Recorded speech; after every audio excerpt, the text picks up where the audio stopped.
resilience in the fold. Hedge pressure rising, the charts are bold.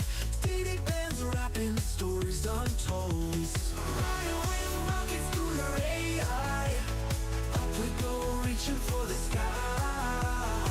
Every trade hold never dies. On the edge as the numbers fly. Checking the charts, midnight glory. Heartbeat thumping, another story. Green and red, flashing voices loud.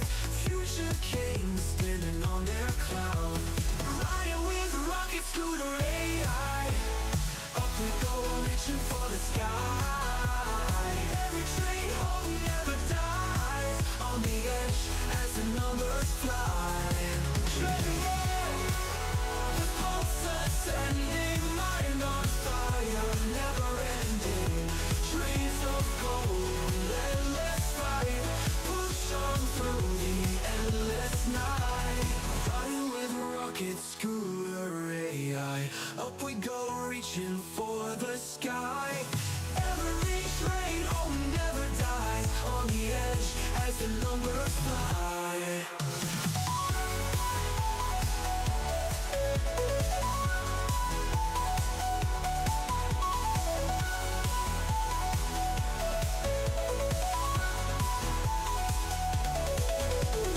Checking the charts, midnight glory. Heartbeat thumping, another story. Green and red, flashing voices loud. Future kings standing on their cloud. Checking the charts with their AI. Up we go, reaching for the sky. Every trade home never dies. On the edge as the numbers fly. Checking the charts, tracking the charts. Midnight glory. Time to read all it's blending. Mind on fire, never ending. Dreams of gold, endless fight. Push on through the endless night. Push on through the endless night. Push on through the endless night.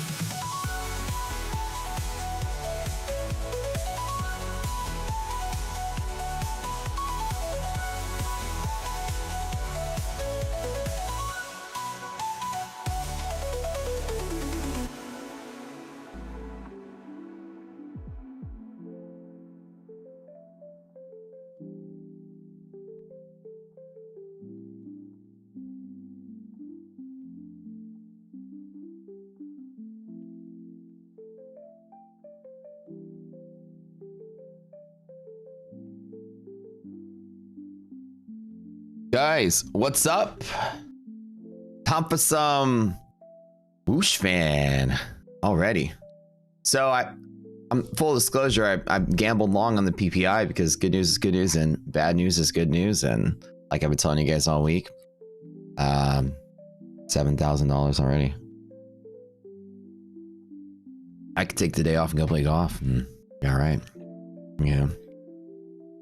Good news, bad. Bets, there are people can't wait to get in. But in, gonna buy the dip if it dipped, gonna add to it if it dipped. 7,700. 4 accounts, just not even half the accounts, just jumped into it. Yeah. Well, Joe, yesterday I was gonna do it. Masterful planning. No blow ups, no nothing, just smashed it good. The idea was, well, we got probably a risk interval move. All right, see you guys in the boot camp, right? Why would I think we'd have less than a risk interval move? Well, VIX is below triple B, right? So I'm just saying, okay, I can have one contract fall X amount of dollars and I'd still not blow up. Good. These accounts all buffer and then we're good. I was going to have a handful of contracts, exit on the news. If it dipped, add to them, let it ride. Good news is good news. Bad news is good news. Doesn't matter what the PPI is. I even read the numbers. I don't even care. Market's going to go up no matter what they were. Told you guys that this week. This is what I talked about. Like last 3 days of my funded TV. Masterful planning of understanding why people's motivations are what they are. There are people that are now betting the Fed is going to. Let's see what the Fed watch has changed to. Like, doesn't matter what's happening. A month ago, there were people that were mostly betting that we might get a rate cut, and about 20, 30% at times believe we didn't get a rate cut at all. Now, 90% of people say we get one, and almost 10% say we get 50 basis points.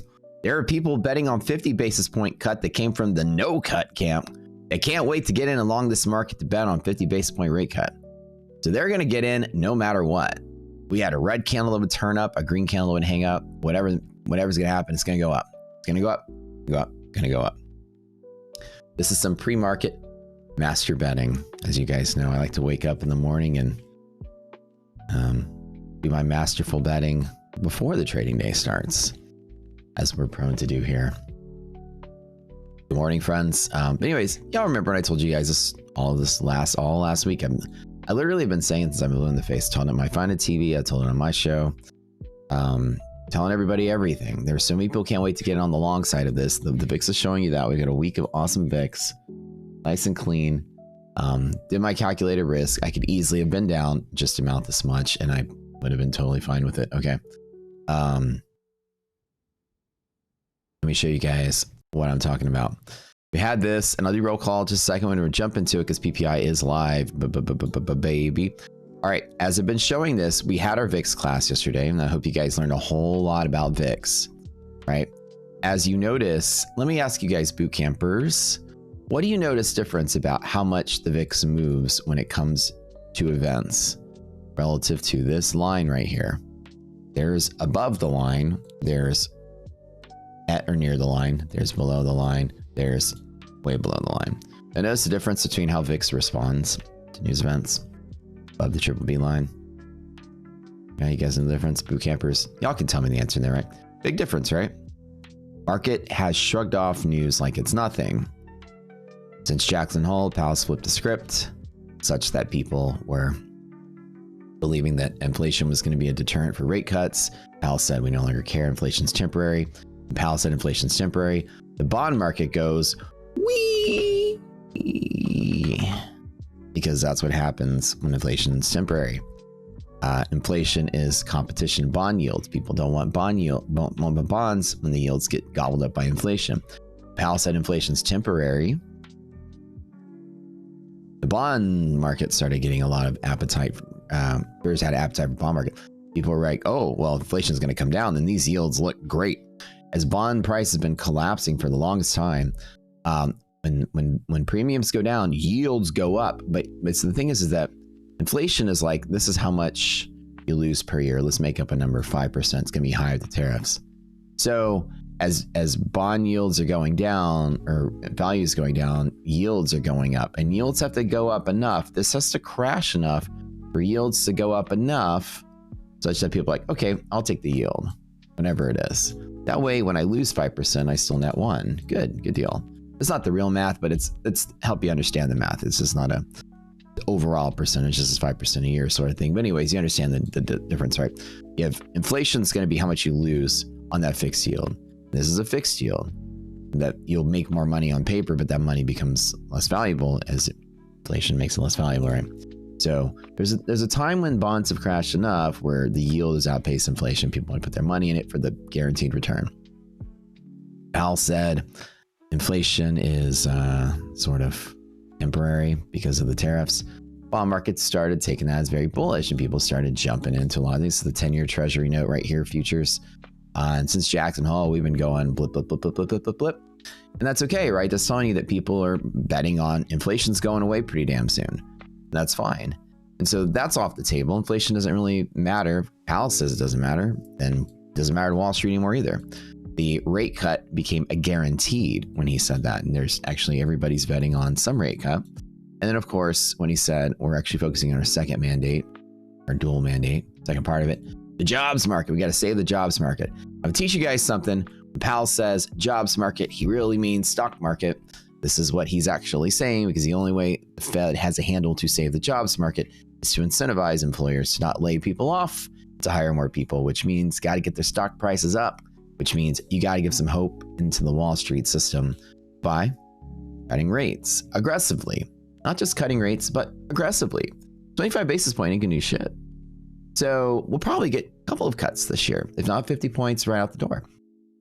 because of that, people can't wait to get in on the long side. Every person on Wall Street's mind was changed after Jackson Hole. I committed to my idea of my puts becoming worthless after Jackson Hole and have them just in case the market flips out. But you know what? That's the whole point of having hedging underneath your long betting. It's a masterful way to bet, to hedge while you're betting.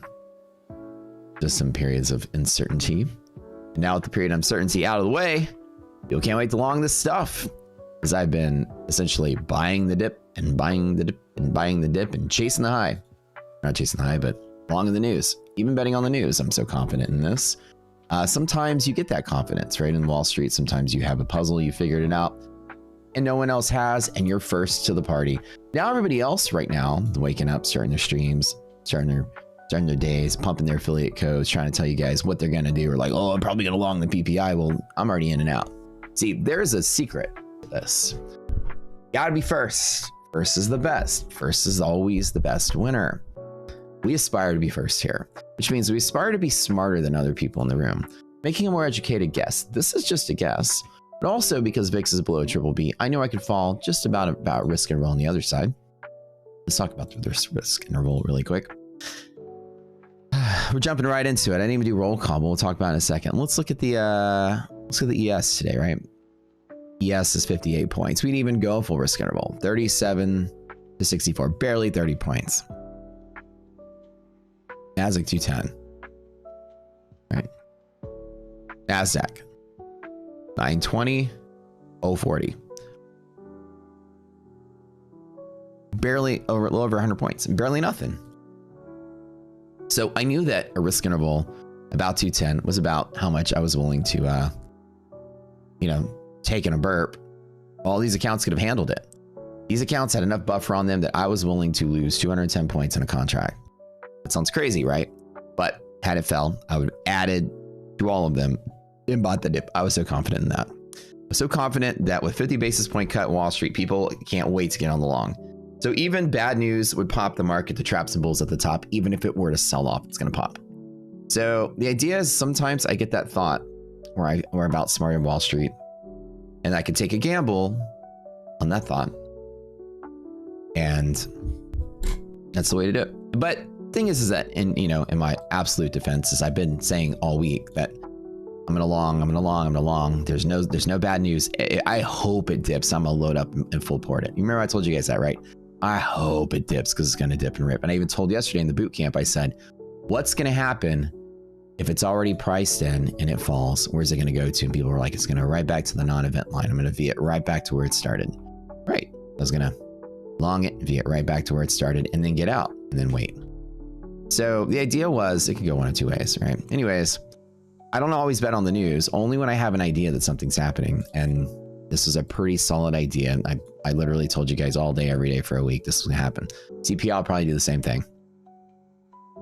You ain't first, you're last. This is a buy the dip simulator. I love it. Okay.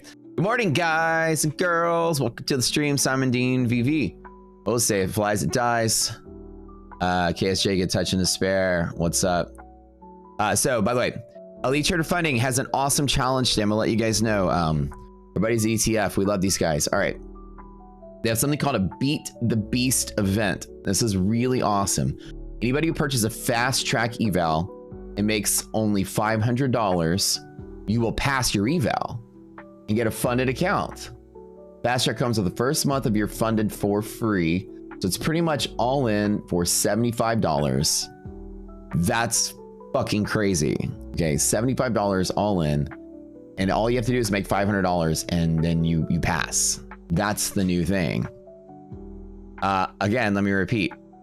$75 all in.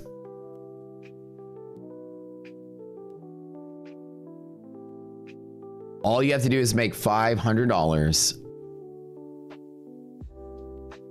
And Fast Track comes with your first month of one if you're funded for free. You can have up to 5. It's so crazy they're only giving you up to 5. You can't do any more than 5. Very cool flash event that they're doing. Elite Trader Funding, yeah. So ETF has given us the inside scoop of this thing they're doing. Well, they gave it to us this week, but it's starting today. Hold on one second. Let me get you guys some Obviously, Code Rocket Scooter hooks you up with all of that. I'll tell you guys a little bit more about it as we get going here.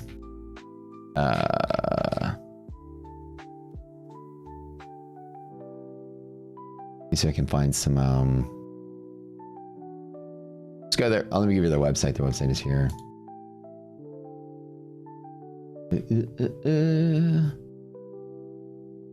Where the heck is my? Where's my YouTube channel? So right now, everybody else in the world is like, I wonder what's long or short today. Wonder where I should put my money.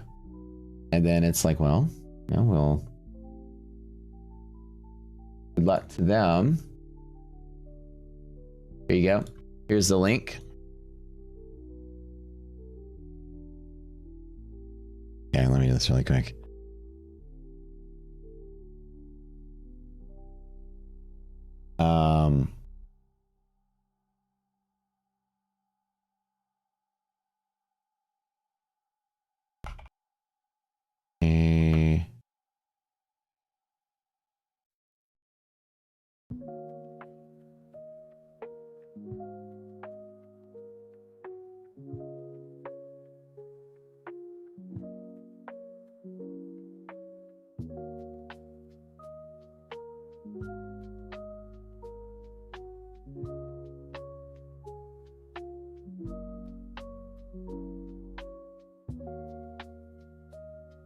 That's pretty cool.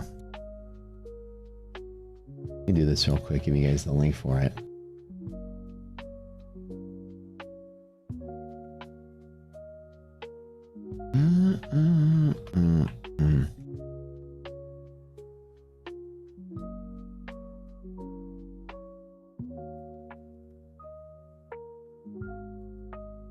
I can. And that, there we go. We're used to learning how to pen messages here. All right.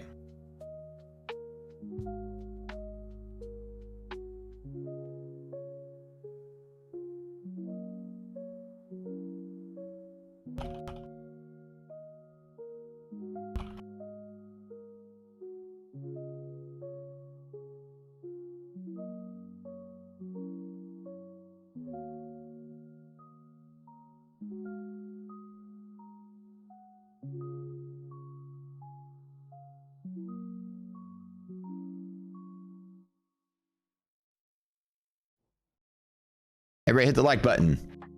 This is another thing. 500 likes minimum starts the giveaway.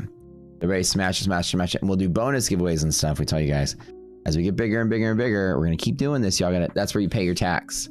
Now your tip. 3, tip your waiter. Let me let them know really quick.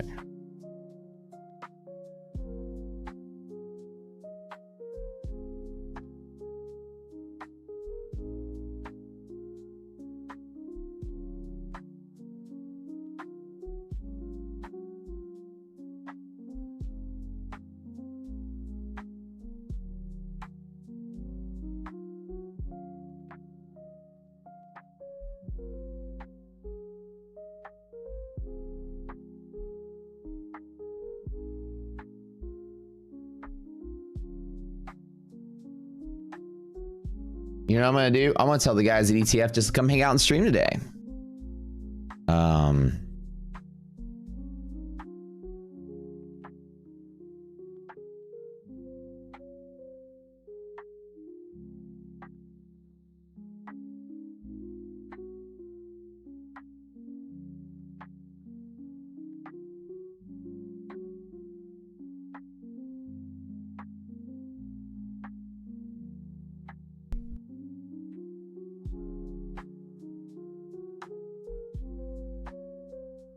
Good morning, guys. All right, back to the roll call. Trady, what's up? What's up, Matster? What's up, Derek? What's up, Dragon?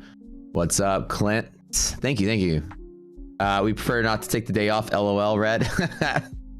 I know. Well, you know, I honestly, whenever I'm not streaming, you guys are like basically y'all are my friends, right? Basically, y'all are my real friends. It's like it feels kind of like weird when I'm not streaming or if I'm sick or whatever. I'm always like, I want to hang out with my buddies. Even if I wasn't trading and streaming, I'd still want to chill with you guys. Like, I'm like, I wish one of them were streaming. I can just hang out and watch.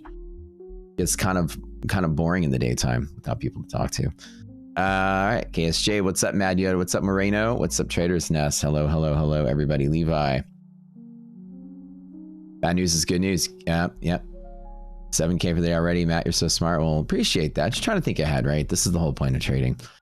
You got it. You make your bet. You got to try to think ahead. And all these accounts just as easily has been red, and then I would have fought them back all day to be green. There's no way I think the market's going to crash with 50 basis point cut. If Powell is saying our job now is to preserve the stock market, which is exactly what he's saying without saying it, then I know lunch projection team is in. You guys don't remember in 2014, 2015, the market was like, we had this sort of like day where the market did this. It crashed like 2 or 3 days and did this and then rallied back up and it rallied back up and rallied back up. Then it crashed again like this. I remember it absolutely. And then all of a sudden it came up to every bear in town was like, oh, it's bearish. It's going to die. And then it rallied for like 10 more years. But this was like during Obama's day and age. This is, again, I remember I was trading back then, and the term around at the time, I was a moderator at Wall Street Bets. You guys don't remember that fun little trivia fact? I was one of the original head honchos there way back in the day, over 10 years ago. I used to run 3 really large subreddits. Actually, I co-ran stock market, our stock market with Stock Jockey. Him and another guy started that thing. And then investing.com, our investing, I was there too. And then our stock market, and then Wall Street Bets. So I was the moderator of all 3 of those. My main one was stock market. So I was like the co-lead of that whole place. And they're huge. They're some of the biggest subreddits on the planet. So anyways, I started off in the Reddit world early on when I started trading. This is like from 2010 to 2015. And then I remember being there, and this term everybody started around is called plunge protection team. This is the word on the street back in the day. Let me go all the way back to when plunge protection team was. Where was it? Oh, that's NASDAQ. I'll recognize it better on the S&P.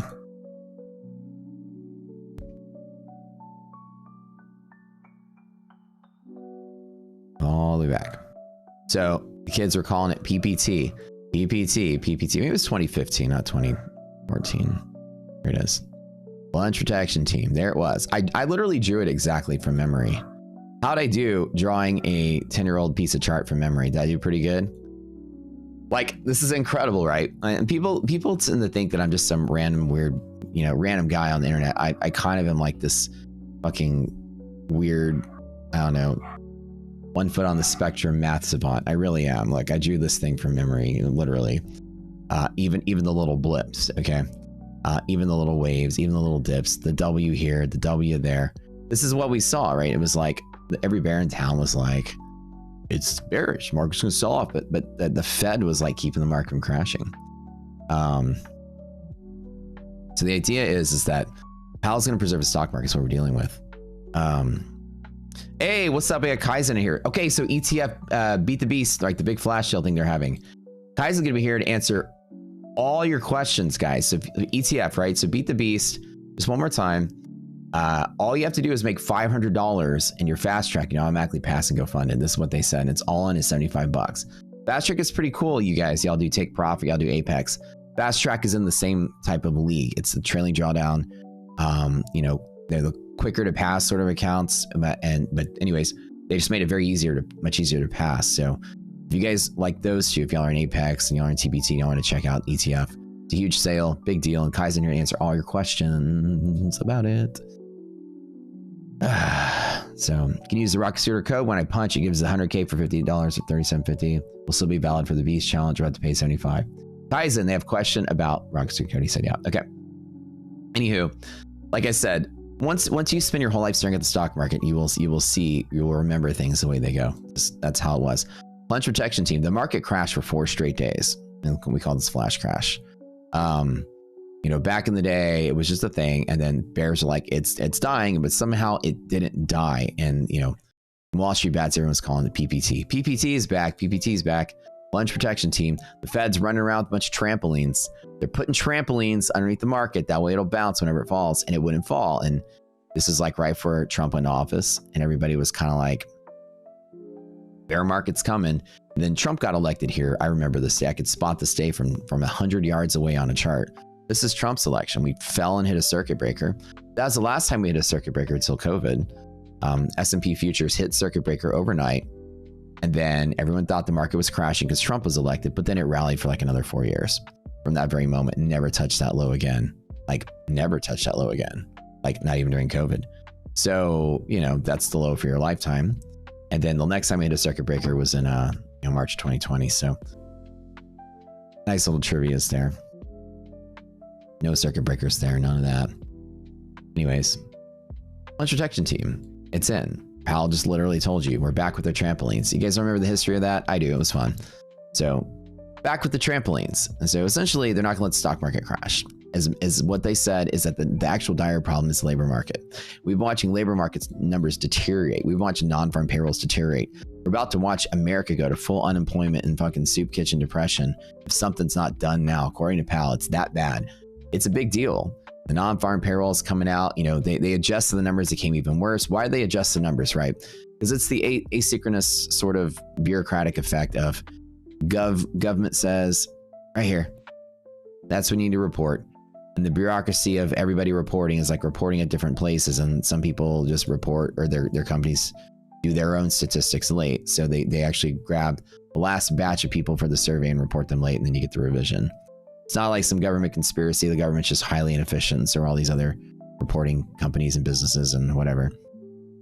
So the revision come out worse than before the previous news. And so with that being said, you know, it's even worse. The worse the news is that higher Powell's going to act. Even when we said that last week, you could read in the news, if you pull up your Financial Juice, all of the news outlets are kind of spinning it the same way. Financial Juice is saying stuff like, it's this September 9th yesterday. Yeah, so they were saying, you know, it was basically reiterating exactly what I was saying. The revision numbers came out. It's more ammo for Fed to rate cut, right? Cut rates. That's exactly what we said. Even the news was quoting it as bad news is good news. I don't know where it was in here somewhere. Here we go. Economy created 911 fewer jobs than originally reported. So it was even worse on the update. More ammo for Fed rate cut. And this is when I said to get ahead. All week I told you guys, bad news is good news. And sometimes you'll get that sort of nod that bad news is good news. And even the news picks it up. Aha, that's more ammo for rate cut. Even the news can be smart, right? And so everybody in Wall Street that's now betting on 50 basis points are trying to get in long the market. They need a place to get in. We saw them all last month trying to get in because we had straight up bear market signals that got overrun by just this bullish pressure. You can go to the daily chart again and see this. Ladies and gents, welcome to the stream. Don't forget to smash the like button. 500 triggers to give away. We had a bunch of really weird signals, right? And it was so weird, and I was so worried, and I decided to buy puts. We crashed here through all of our stuff, and for the very first time, I said rip bull market. That's it. No rate cuts, high inflation, nothing's going to happen. We lost all our bull market signals, and then we sold again another day. And the very next day, we crashed through all the bear resistances and went bullish again. And I go, huh? And the bull market's back. Damn. And then at the end of this day, I bought puts and said, that's it. Well, those puts expired worthless. And then after all of this, the market bumped there. I bought puts one more time. Then I put some more puts I bought there just to have puts, just in case to hedge.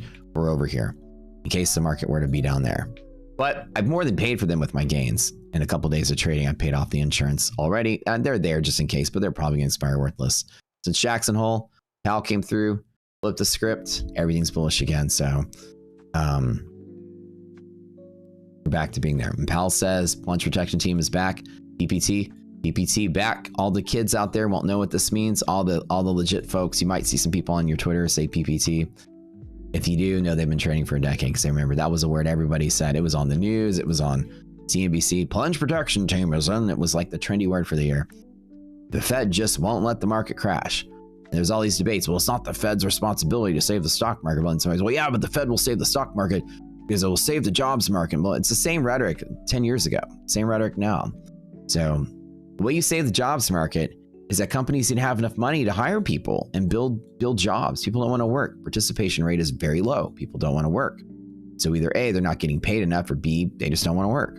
So how do you get them to work? You bait them with salaries. Well, can't do that if your stock is crashing.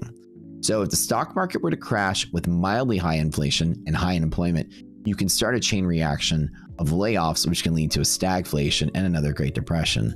But the Fed has to step in and save the problem now, because if they don't, if the market were to crash, the Fed is the one that really has to save the problem and dig the economy out of a hole. And it's more likely that they're going to kind of like, do it here rather than there. And I know a lot of people are saying like, oh, Powell buckled to Trump, blah, blah, blah. But Powell actually did the right thing. They really, the participation rate is alarmingly low. It's a very, and the jobs market is alarmingly getting worse. And AI is exacerbating the problem. AI is creating this, I think AI is a big part of it. It's creating a world where it's kind of confusing. It's not like the old world where let's just build some jobs because people come in. Companies are like, let's build some jobs and hire one person instead of three and have him manage the AI, and we can, be very efficient with this. COVID taught the world how to be efficient at running a company. COVID, you had to be lean. You let everybody go, and you were kind of like, well, we let everybody go and they're doing Zoom calls at home, but you know what? It's my job to run this department. You know what I realized, boss? Yeah, what's up? What'd you realize? I realized that we don't actually need all 7 of these accountants. Turns out we really only need 1, maybe 2. Huh? What about the other 5? Well, they get paid a salary to show up to a Zoom call twice a week. I don't know. One of them's, like, I haven't heard from in a month.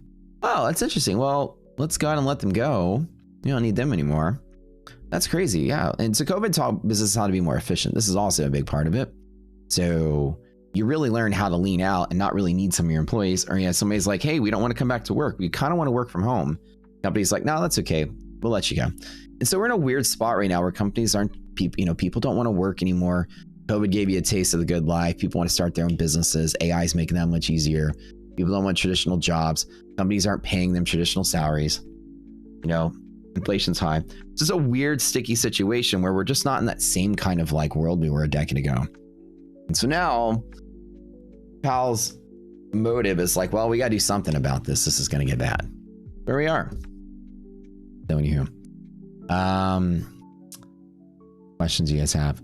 So do I think, somebody said, hey, what's up, John? We were still 20,000 jobs per month above recession with current revision, which is why we're rallied after revision yesterday. If 2026 is the full year revision continues to trend, we'll have evidence. I agree with you 1000%, brother. I do. I saw something about physics major. Hold on. What did you say there? Do I think a physics major could get hired in this field with no prior experience? In what field? In trading? I don't think trading requires anything other than being good at trading and having connections. Do you want to get a job in the Wall Street world, you're saying? Like a physics major? Wall Street loves science and math people, as I've heard. I have a bunch of engineering friends that are oil traders and stuff. Am I leaving a BLU runner for open? No. I'm probably gonna grab along, write it open. Maybe here. Maybe I should just do one here. S&P 1. Let's just do one at open.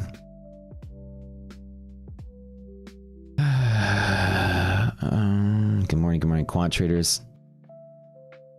Did I trade this morning? Yeah, 7,000. I bet on the news to the long side. Hold on, I'll be back.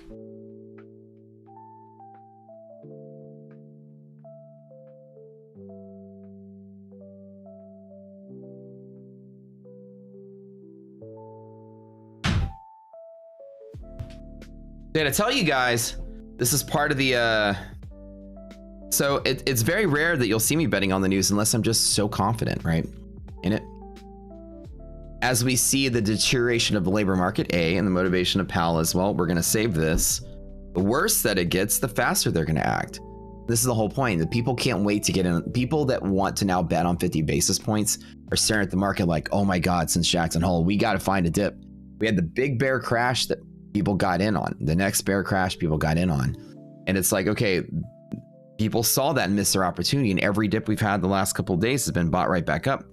Wall Street is literally revealing their hand. Why would they change their mind immediately today? Any dip would have been bought right back up. Any dip tomorrow will be right back up. Any dip in the Michigan numbers will be bought right back up. Inflation is there. And the funny thing is as crazy as it is, a lot of traders are going to read the news and say, oh, it's good. Maybe I should long. You know what's funny? I haven't even read the news yet. I don't even know what the numbers said. I don't even care to. That's not the point of trading. Trading is to understand people's motivations. Numbers are good. It's going to go up because we got other news coming out this week that can be bad. And people betting on 50 basis point. Numbers are bad. Bulls get their dip. Shorts going to cover. You know what I'm saying? Kind of makes you think, right? What were the numbers? I don't even know. Were they good? Were they bad? I haven't even looked yet. I don't need to. I'm longing again. Crazy, right? Am I longing CPI as well? CP doggy, this is what I love about you guys. You're catching on. Yeah, I'm longing CPI. You know when I'm gonna long CPI? Let's see how smart you guys are. When am I gonna long CPI? Great question. I want to see who understands me. When am I longing CPI? You're on the right track. Take a guess. Keep going. When? Keep going. Keep going. Not tomorrow. Not 1 minute. Eli, explain. Eli, explain.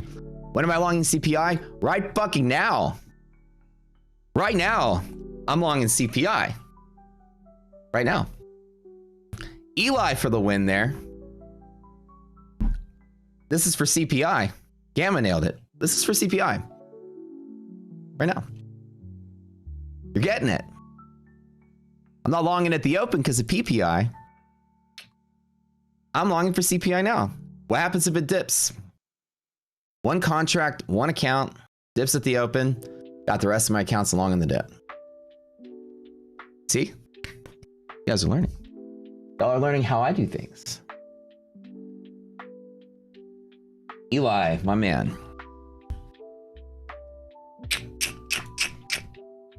See? Show you guys something a little different. Now this is CPI. PPI is done. Now we're pricing in CPI. Where are we going with it? By the way, what were the numbers? Were they good? Were they bad? I don't even remember. Let's double check. What we got on the PPIs? Let's double check these bad boys. All right, year over year came in at 2.8. Oh, how about that? It actually, core came in a little bit better. The year over year, let's look at the PPI year over year. Wow, actually numbers came in pretty good. Good news is good news. Bad news is good news. Okay. So like, I guess that initial bump, I would say that it's really hard to say that there's any kind of trend here. A lot of this is noise, and there's like the cyclical nature of how inventories get cleared out and production lines and stuff, that it's probably going to be choppy as people are like rushing to buy a bunch of stuff before the tariffs hit. Now they don't need to buy anything. Now they produced all this stuff very cheaply, and maybe they're not producing as much because they overproduced last month, and therefore prices are coming down to clear the inventory out. You never really know with the logistics of stuff like this. That could be what happened. Let me explain this again. Hard to say, but imagine that you normally buy this much stuff and produce that much stuff, and tariffs are coming through. You're like, holy crap, tariffs are here. Well, we better buy this much stuff this time and produce a whole lot more, just as much as we can. And this is the production of the thing. And then tariffs hit and boom. Now we're not going to buy that much more stuff because we produce all this extra. Now the producers have all this inventory sitting there. They're clearing through. Therefore, they got to push that inventory through faster, and therefore they can probably lower their price to sell it, to clear the inventory out, to keep from sitting there stagnant. Maybe that's what's happening. Who knows? But you're going to have some cyclical nature because everybody rushed to buy and build before tariffs, and now they're probably not doing as much for a month or two, and then it's going to catch back up in the next couple months. Don't think it's coming down in a trend. We're still dealing with this sort of cyclical. Again, I'm not a logistical expert. Maybe somebody here, some of the peeps here that always chat about it are really smart, a lot smarter than me at this. Probably can explain why PPI numbers are looking good, even though they're probably not going to be good the rest of this year. Gamma, guys, pay attention here. Stay away from the shorts and manage your risk. Draw down based on your max tolerance. Gamma's giving you the fire today, guys. How can a physics major break in the research space at trading firms or meet those connections needed to break into the space? I would say I've never worked in Wall Street, so I don't know how to make connections in that space. I'll give you some clues, I would say, just from a person that is just, you put me on the spot to answer this. Trading in Houston, like oil traders, have a happy hour that they would do all the time. You know how you knew it was oil trading happy hour? You looked for the McLarens in the parking lot at the sushi place they all went to. On McLaren night, there was like 20 of them. I swear to God, on Wall Street night, trader night, everyone was there.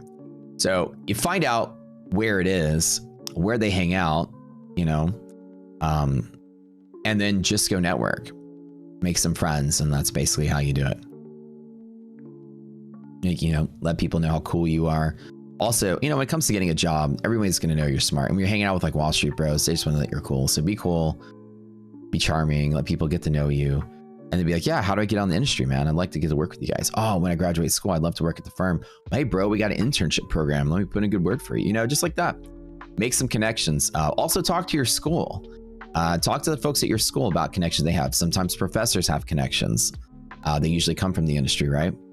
Maybe your business school, maybe somewhere that usually can help.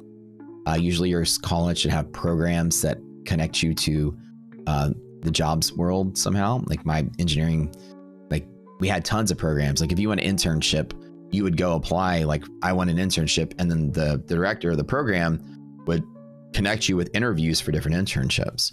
So you're going to have to work at a bank or a firm and get some experience somewhere, even if it's a shit bank with crap experience. You need some experience and you need some connections. So that's how I'd work it. Look for the McLarens. Yeah, but seriously though, they used to hang out at a place called Catarabata. It's like the best sushi place in Houston. And it was like a Wednesday night. You would see the parking lots full of like McLarens and stuff, and people walking in like celebrities and everything. Like I remember going there with one of my friends who was an oil trader, and I just went just because we all went. And he's like, you know, this guy walks in, he's like, that guy just got like a $30 million signing bonus. I was like, what? What does he do? And he's like, oh, well, he's the best physical oil trader on the planet. He like a guy, his head was shaved, you know, looked slick, kind of looked like Andrew Tate, you know, like a kickboxer, you know, sunglasses on, earring in his ear. You know, the guy that's on the phone, like, yo, you know, I got 100,000 barrels. You need it? I'll bring it to you right now. If you don't fucking take it, I'm sitting at the Shell. I'm gonna sell it to Shell. You want the oil? You know, like that kind of guy. Like dealing like physical barrels of oil and like directing tankers and stuff. It's that big money, you know. And so like, yeah, he's got like $30 million to like join this other firm. So they all know each other, right? So it's kind of like its whole. And I was like, I didn't even know this world existed over here. Had no desire to like network or get in on that world. You know, I was just a oil trader of futures. I was nobody important, but try to find where traders hang out in the network. That's all you need to do. Network. Traders love to party. They love to drink. They love to go to happy hours. So figure out where in your town they do that. Go meet some people.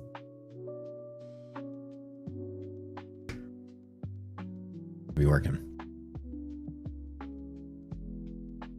Is Kaizen even a mod here? I need to make Kaizen a mod. Hold on. That way he can.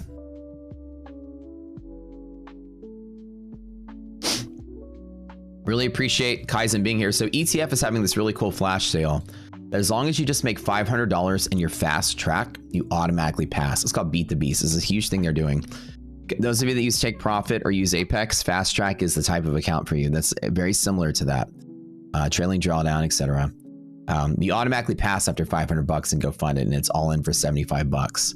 The link I put up there in the pinned tweet, but it's a pretty cool thing. Like I'll let you guys know whenever some of our friends have flash sales and stuff. It's always good to hear about it first here. They're here to answer any questions you guys have. So if you guys are looking for a very inexpensive, you know, prop account, I love letting you guys know when the good ones. When the good ones come out and there's like a good deal, I like to let you guys know when the good ones come out.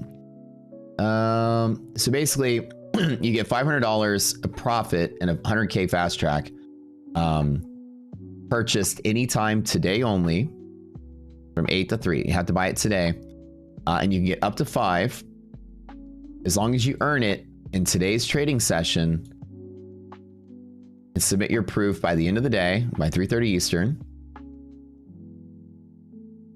You get a 100K funded account 75 all in. This is the cheapest funded account you're gonna get. Straight to funded with Tradify. Cost me 500 bucks. It's be $75 all in for a funded as long as you make 500 bucks. Guys, listen, it's bull market. This is not volatile market, right? So it's gonna be a interesting trading day. I longed on that little dip here. We'll see how that works. NASDAQ, man, God, I'm having so much fun when I trade. You can use the Rocket Scooter code as well, yes, sir.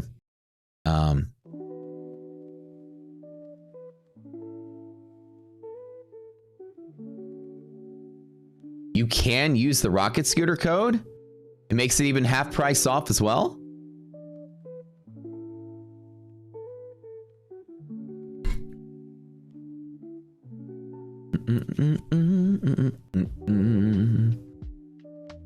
B Raven, I have a question. So an example is, you said, why am I working with ETF, right? So 3 of the people from ETF I'm really close with. 2 of them used to work for me. They came from Rocket Scooter. So the company's very awesome. Like, their community manager used to be our community manager before Slack took over. So I've always been supportive of the friends of mine in the industry to go and start their own endeavors. If you don't like the rules, let us know what you like about it. That's really kind of like what I want to know, what your thoughts are. If you say you don't like the rules, I'm always open for feedback when it comes to any prop firm out there. Let me know.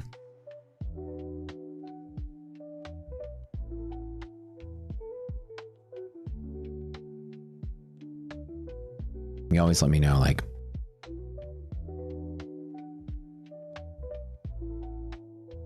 when I pick like a handful of prop partners I work with, I pick them based on integrity, payouts, non-subjective payout rules, good company, good customer service, like all the reasons that you'd want to kind of like stand by something in the prop space. Affiliates out there are going to pick 20 different firms and have 20 different codes. And I think that that's very ineffective because they're really just kind of taking any dollar you'll give them. And I think that's desperate. Us in a place of power, being an influential group, one of the biggest groups out there, we limit ourselves. I can go out there and get 15 codes if you guys want, and I refuse to do it. We want to pick like, who do I think is quality and like what's a good reason to have them there, right? So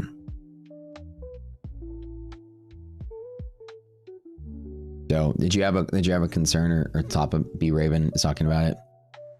How much money? What is he saying? Anyways.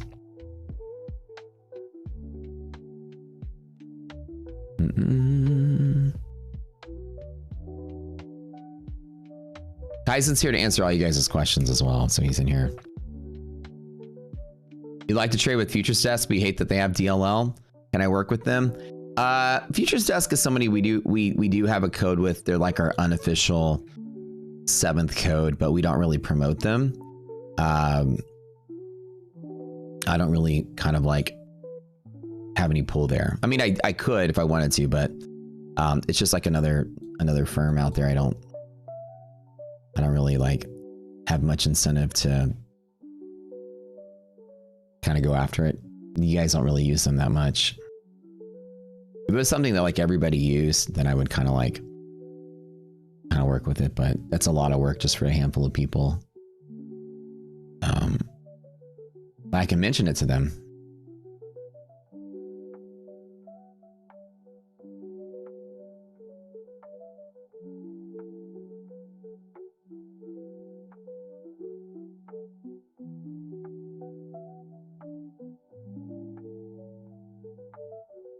I know the guy that said he didn't like the ETF or whatever just said the word top step, so that says all you need to know. Top step people are very much Kool-Aid drinkers, and everything sucks if it's not top step according to them.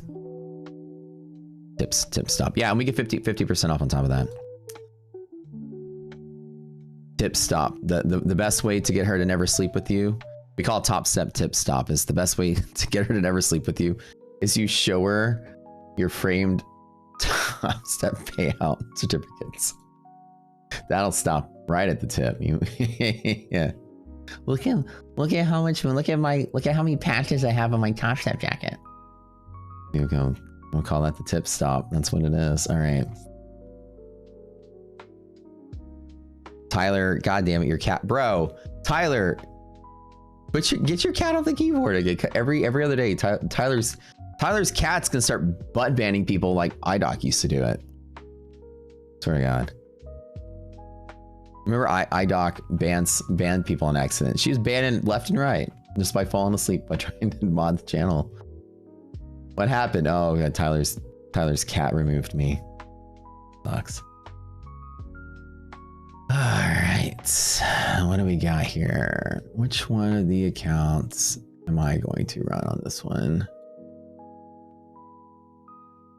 Okay.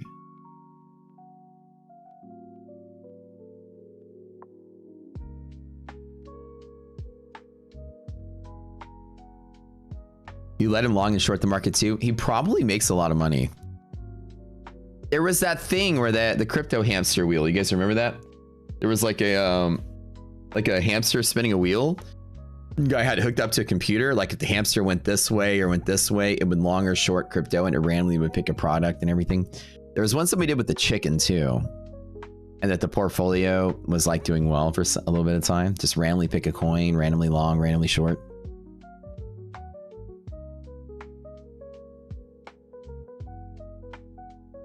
So the ETF promo, if you go to Kaizen will tell you more about it, but basically it's only today.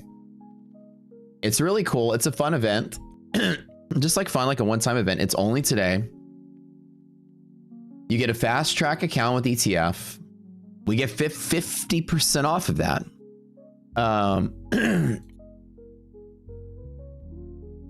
They have a, let me see if everybody has that. Oh, I guess you got a link to it. It's here. Here. It's going to be here. Oh, here's the link to it, you guys. Wait, hold on. You got it in there. It's in their Discord. Let me see if I can post a link to that. Here we go. It's in their Discord here. I don't know if that'll work for you guys, but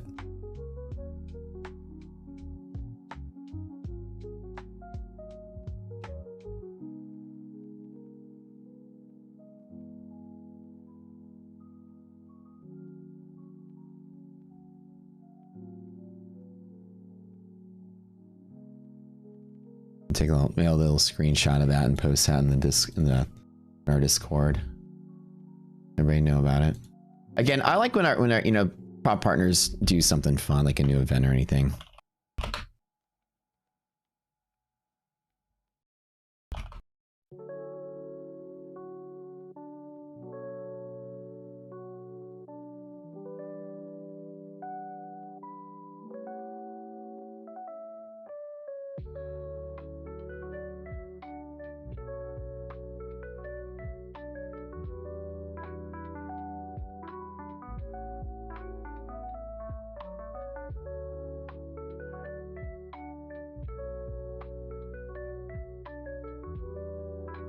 You have a max of what, 5 use? Okay.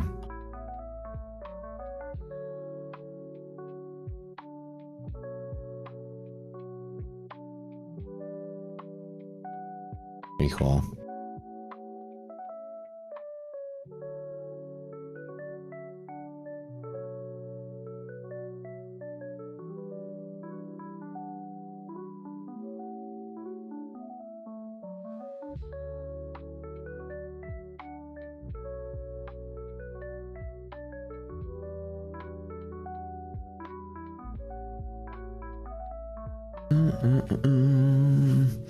Microsoft sign to open as well. We'll see. The Discord link doesn't work. Okay. All right, guys. Yeah, so the guys at ETF will be here to help you with y'all's questions on that. Let's get rolling. Reese, what's up, dude?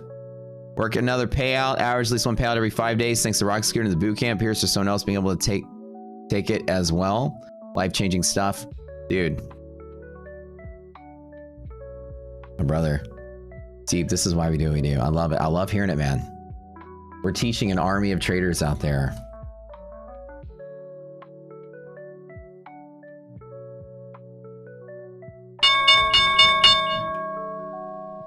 Defend for themselves. It's not our software. It's not our signal. It's not our Discord. It's not anything. It's you guys are doing it.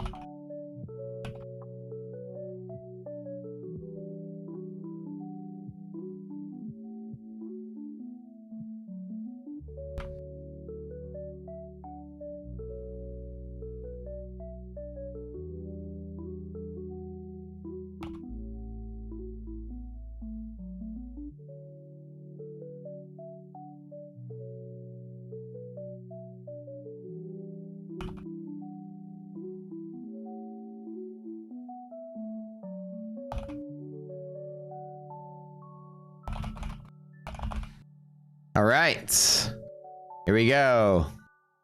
All right, let me see. Can we grab the dip here? All right, let's see if it tries to solve. Let's just grab the dip in a couple of places.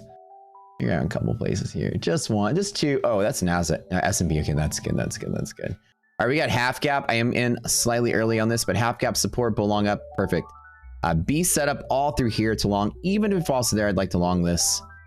Let me get prepped in one more account here. Only have one account, only one thing planned, just chill.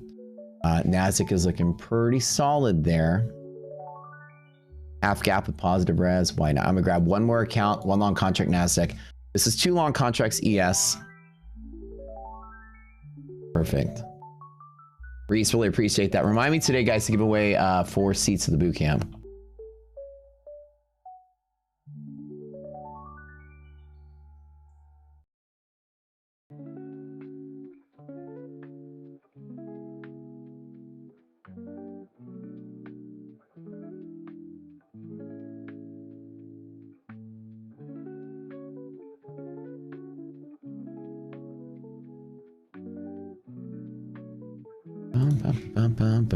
All right, half gap, positive res. Oh yeah, so all through here, I'm gonna long here and long here again. I've got two accounts committed to long and half gap. The rest of them I'm gonna go at QQQ close yesterday, right on close. I think we're probably gonna rally here. Actually, I'm confident am I to just do one more account at half gap. I want to do one more.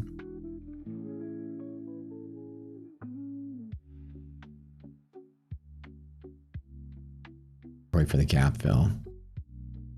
I'll do one more. Just one more. Just one more. Keeping it light. Keeping it light.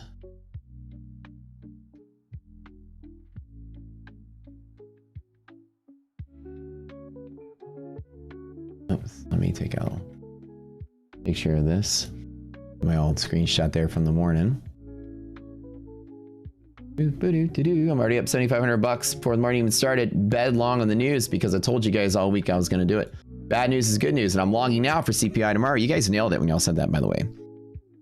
As this next boot camp is starting, we're going to finish. Today is the last class of the boot camp, class number 17. And we have basically 2 weeks off, maybe 3 weeks off. We'll start right at the beginning of September.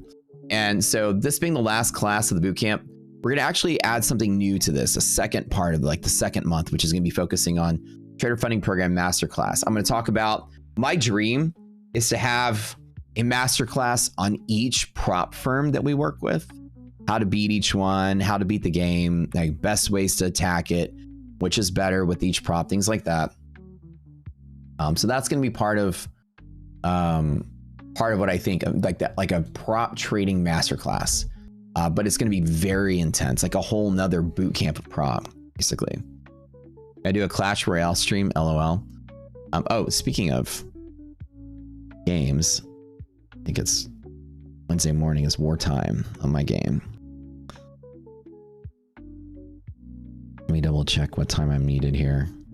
I know it's so lame, right? I do 100%. Let me double check this. When are we doing this? Hold on. Find out when I'm needed today.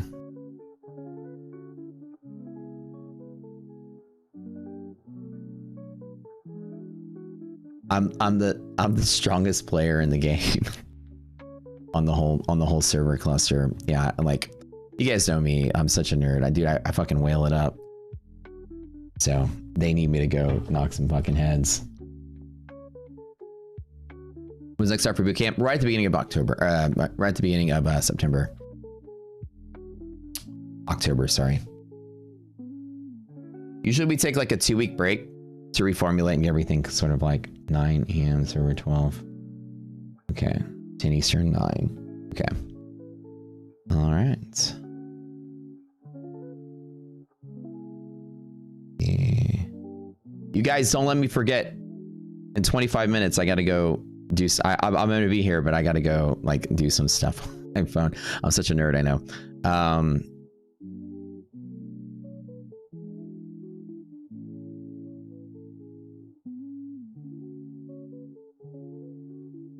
Y'all would hate to play me in MMO, dude. I'm like the world's biggest whale when it comes to gaming.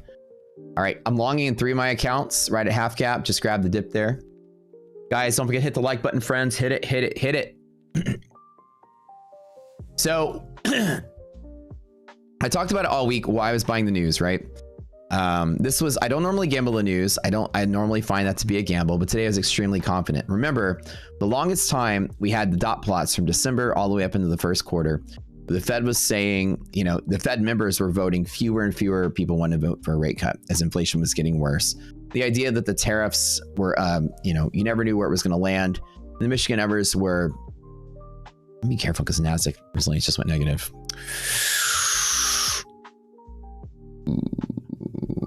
Let's hold on and see if it gets better. Let me double check the stocks really quick before I tell you guys why I was longing at the open, but why I'm still longing here. Let me double check. I think we're still good. Nvidia good, bull long up good. Nvidia, Apple still bullish and an IP at bull zone support, which is a bull setup, but it is below MHP. So Apple's sort of like in this particularly weird sort of choppiness. Apple's not going to be a big rallying effect today. So that's one of the things to be careful on Apple. Amazon is in a bear setup. Okay. Microsoft, little mixed bag. Microsoft breaking MHP to the downside, but that is the support. Let's hope that it holds. Meta also in a bearish setup. Tesla also in a bearish setup. Big tech is that way. Let's see if the rotation is going into other sectors though. Go to SPY sector tracker. Let's load that bad boy up. See what we get here. Really? The same as yesterday. We were rotating out of industrials and slight bit out of materials and into energy yesterday. It looks like it's the same rotation. Just a little bit. Tech is kind of flat-ish and it supports, which is decent, but with bearish liquidity maps. I'm still going to bet bullish with the most of the sectors green, including energy and financials, which are S&P exclusive. So S&P should be more green than NASDAQ. And you can see that easily by the fact that, yeah, S&P resilience is positive and NASDAQ is negative. So that's exactly what I was implying by reading the sector rotation. It's easy to see there's a rotation out of tech and into energy. Probably load up things like the XLE and stuff, and you'd see the energy is looking nice and fine and bullish, which it is, right? XLF probably nice and fine and bullish, which it is. So that's good. Other than that, I think everything's fine. Grab this dip here, hold on long for the run. S&P and NASDAQ resiliences are negative though. So what that does, it has me trading light instead of going in super heavy. Negative resilience means that this is very likely. But even so, if that does happen, I'm cool to long at close like I've been wanting to. I want to get in on this dip. Bad news is good news. I can't wait to long this market even harder. So the idea is, here's a good B, and it's all B setup, so I'm not hitting it with anything crazy or big, like one contract, that's it. I'm betting that these resilience numbers do get better, and they're not looking good right now. We could fill the gap to the downside. So what is the downside from here? Ooh, this is 30 points. I'm not going to hold this 30 points upside down. This is a very big drop. 30 points on 2 is $3,000 in this one account. And I'm not going to take that. If it starts to fall, I'll trim it down to 1, and then I'll hold 1 contract here and then add back down into this. So in about 10 minutes, if I don't start seeing resiliences get slightly better, I'm going to trim this back down to 1 and just hold 1 as a runner. All right. So right now it could pull back. VIX is tanking though, so that's my bet.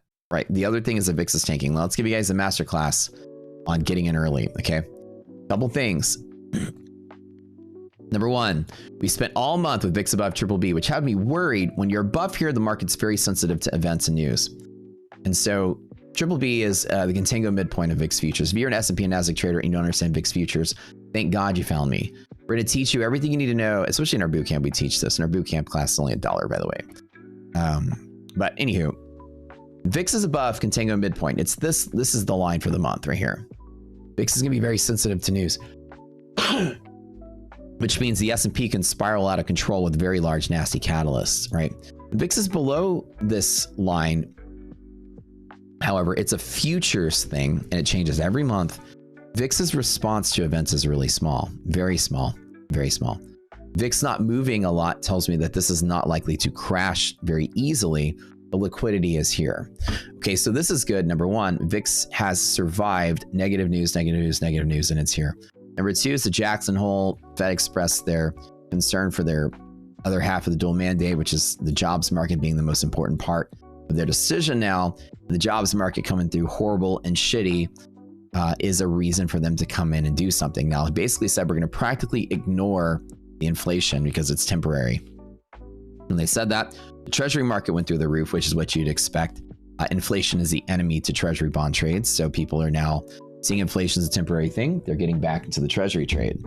So bonds are hot now, and people are rotating pretty quickly at the top in the indexes. Trying to find a way to get in to bet on the 50 basis point cut that 10% of Wall Street's now betting we're going to get. Where did I get the 10% number from? You guys, if this is your first time here, ask me any question you want. You come over here to CME Fed Watch. You can type this in. It doesn't update until you refresh it. So I refresh it every time I talk about it. Which this chart would update in real time though. Like on the chart, but anyways. So right now, currently 12% of people are believing we get a 50 basis point cut after today's bettering inflation numbers. So now we know the trend, right? Inflation is going to be ignored. So worsening inflation is going to be ignored as well. But PPI comes down, better inflation, it's not going to be ignored. It's going to be bullish. Like basically today's response was people were actually happier that inflation's coming down. And now it's going to even remove the hurdle even further from the Fed doing anything. Oh, it looks like resilience is actually tanking on the Nasdaq. Hopefully this turns better. I don't like this. This could imply a gap fill. So the idea is that not only is Wall Street telling us we're going to ignore bad inflation reports, but now good ones are also going to be bullish because now it was 8% before. Hey, you can come in.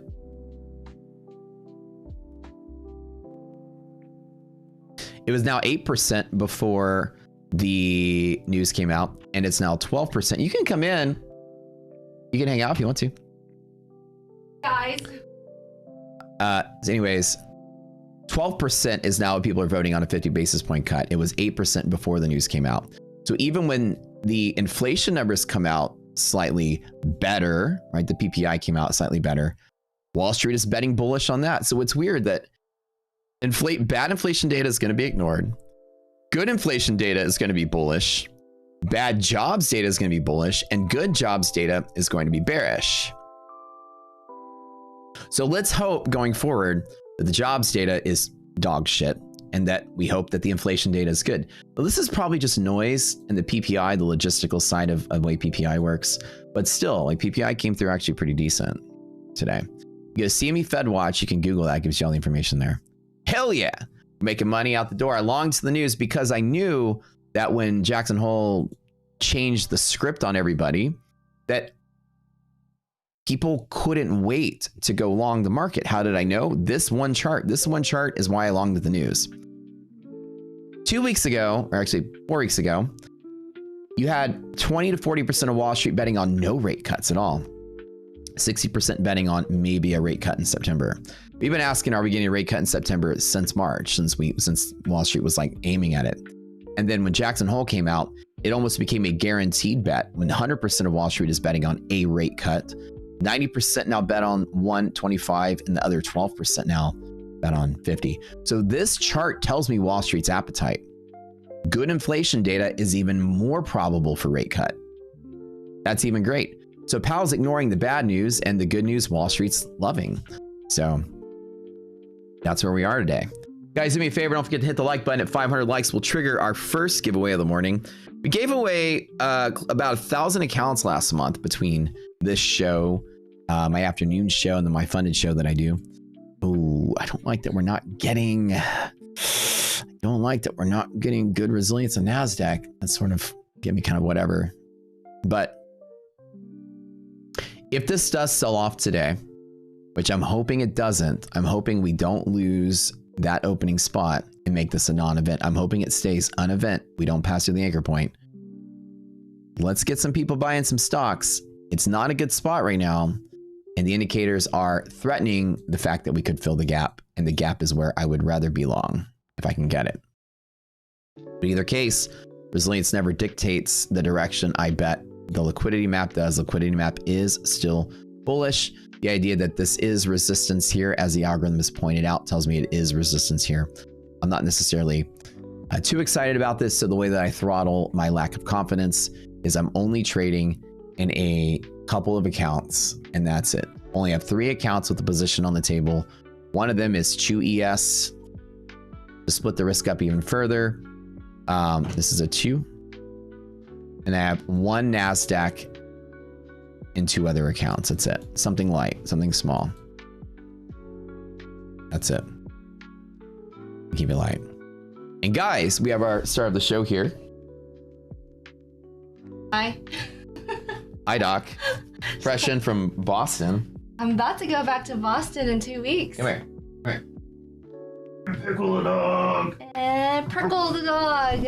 Pickle. I feel like I just got hit by a He loves sitting like straight up. Look, I'm not even, like, hold on. I'm not even holding him up. He just anchors himself up. He likes to sit up. So weird. He does this on his own. If I let go of him, he just balances on his butt. He likes your nose. He likes to be tall like a human. Everybody say hello to Pickle. Pickle's the official. Hey, settle. The official mascot of the Rocket Seater crew. Look at this boy. 2 days of like. Whoa. Hey, all right. You miss your mama? He just don't. Hey. No, it's you. Watch. Watch. See? Mama's boy. All right. Resilience is getting not getting better today, guys. So let's see.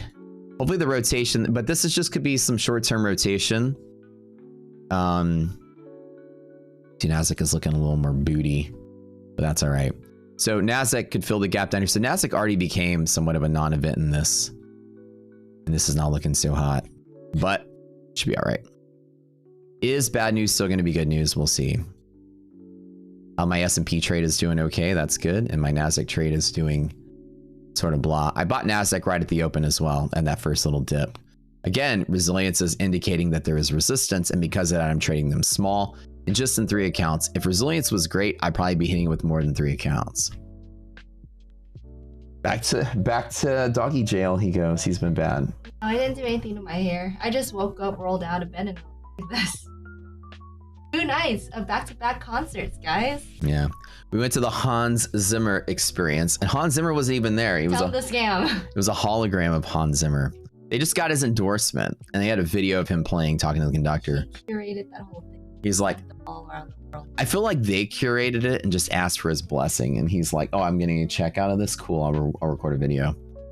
He was like, hey, conductor, and the conductor's like, hey, Hans, how's it going? So you remember when I made Gladiator? Yeah, and then here's the story about it. I think that they actually worked together. I probably did.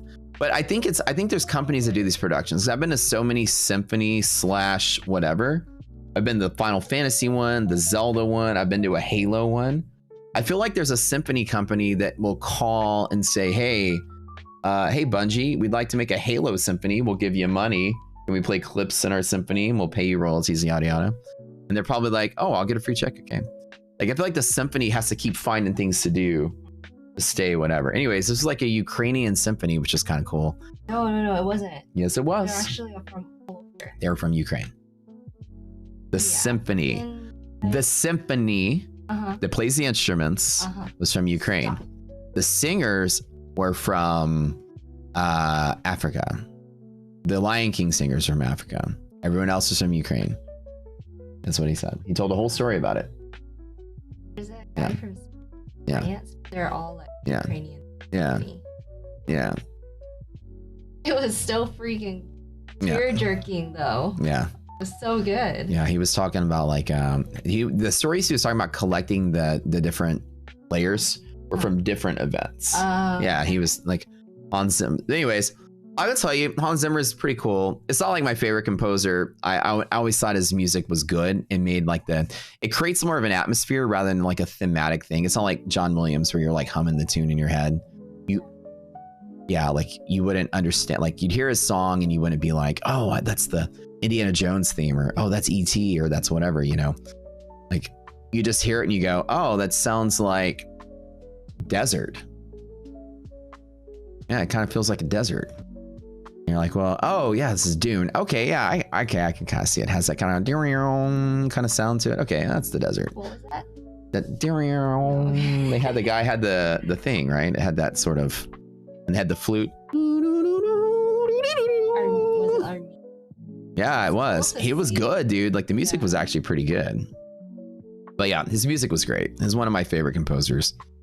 But we were like trying to play a game. Like what the game we were playing was like name that movie. So they'd start playing it. We tried to guess what the movie was. We had a hard time guessing some of them because well, you didn't know Driving Miss Daisy because that was like before your time. It was cool thing about she's like, what movie is that? I was in, it was like Morgan Freeman was in it. And I was like, oh, that's Driving Miss Daisy. That's like from the 90s. And Morgan Freeman, like probably when he was like 25, looked like he was 70. And now that he's 70, he looks like he's 70. Like Morgan Freeman has always looked like an old man, even since he was a young man. So we, you know, she was like, when did that movie come out? I was like, I don't know, 40 years ago.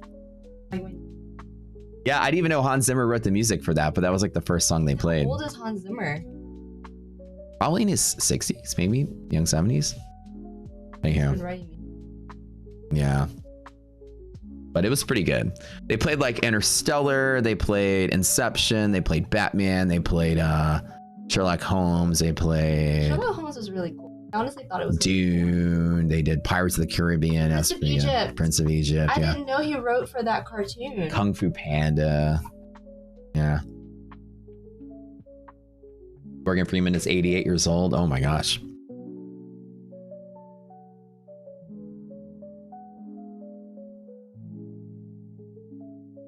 That's a pretty good movie. Hey. So looks like resilience is starting to reveal its ugly head here.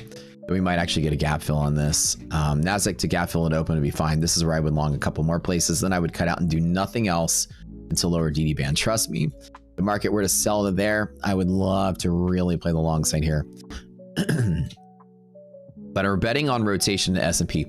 Heavy rotation out of tech, decent rotation to S&P. This is what I'm hoping for, which will kind of just move for a little bit. And I'm curious what do you got coming out here? 9 o'clock, nothing. All right, let's double check just the Fed watch. 12% chance we get a 50 basis point cut at the September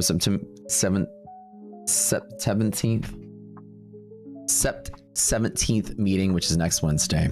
So here for the live stream next Wednesday, we're gonna make a pretty big deal.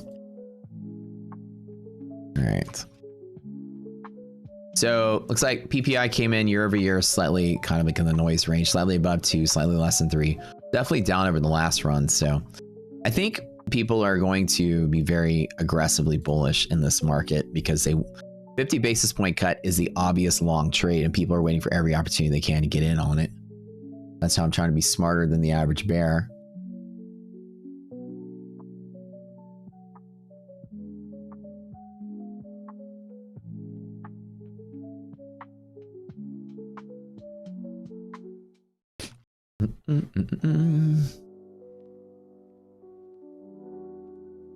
Yep. So hopefully S&P maintains holding its own here. This again, the indicators are like not really so hot for right now at the open, telling me that this is probably favorable here. Resistance on gap fill is very possible. All right, class stream. What do you guys think? Are we going to fill the gap or are stocks going to get gobbled up and bought here? What do you think? Y'all tell me in chat. Nvidia, blah, Apple at bull zone support, Amazon, blah, Microsoft, blah. It's heavy rotation, like heavy rotation. It's not everything selling off, it's just rotation. Mag 7 rotation out, that's it. Are we gonna fill the gap? Probably so, yeah. Let me trim back down to 1. Let me make this light. Okay. I'm gonna trim down to 1 instead of 2. That way I can hold for some drawdown in case we do fill the gap. I held on for 2 for long enough, it didn't really move too much. If resilience goes greater than 0 and we go back to open and I get back in on the 1A trade, move to DD is a good play. So for now, what I'm actually going to do is just hold on to my 3 runners that I've got. Just 3 runners. That's this, and this. That's it. Everything else is white, so 0. And then I'll hold those runners just in case we dip. This is 30 points, so I don't want to be upside down 30 points in 2 on S&P. That's $3,000. Instead, I'll be down $1,500 relatively across the 3 accounts, and I'll attack it very hard at close. So I think a decent setup. You think it's easy gap fill? Probably so, right?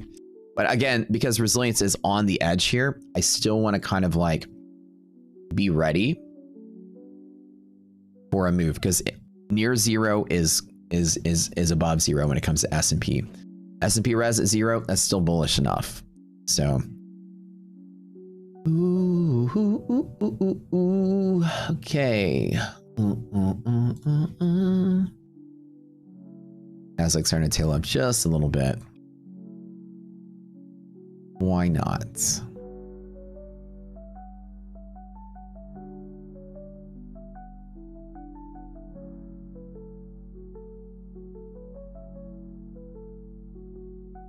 I think so. Guys, thank you for hitting that like button on the stream. Let's get that up to 500.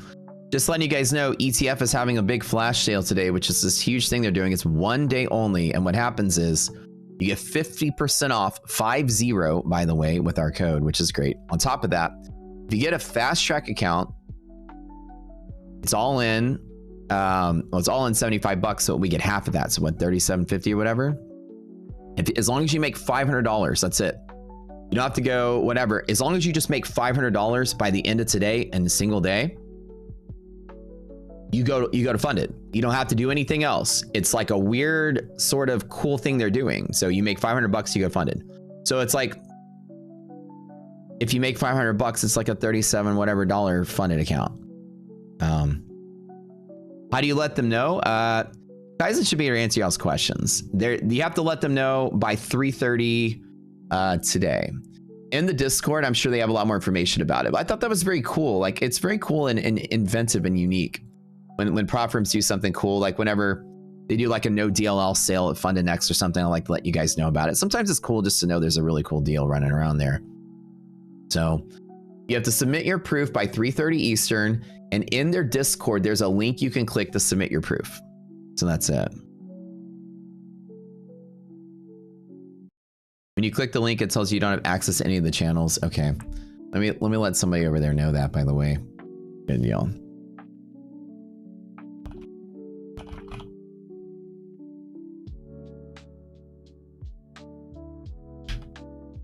Oops, wrong.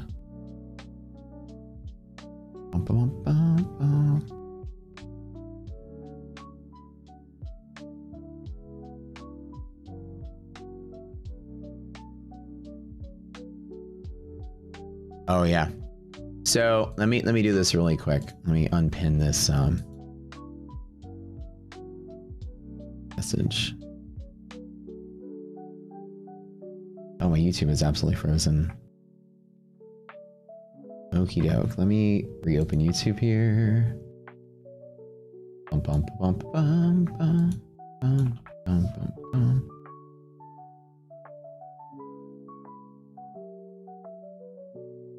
Okay, and let me remove this.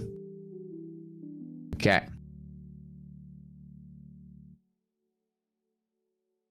Okay.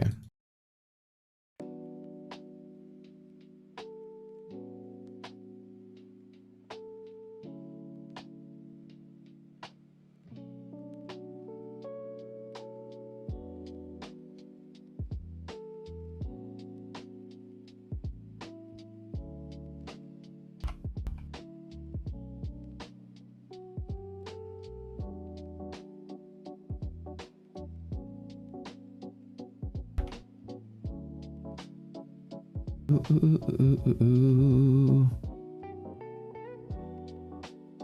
Okay.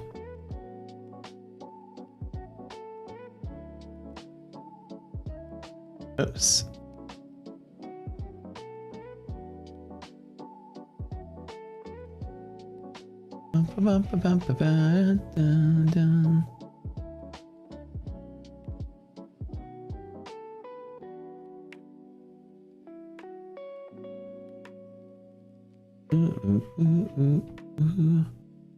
Hang in there. Is my trade going off? It looks like it's going off. I'm not even watching it. Y'all yell at me, okay? I'm tracking here, y'all. Y'all yell at me if it starts going red. Stop. Hit an enter. Dang it. Oh my goodness. Okay. One more time. I have to say it one more time. Where the heck did it go? Here it is. Okay.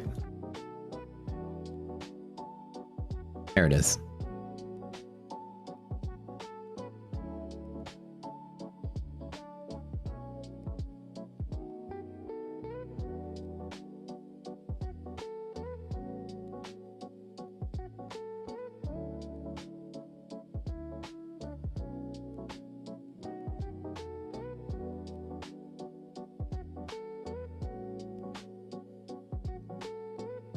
There we go.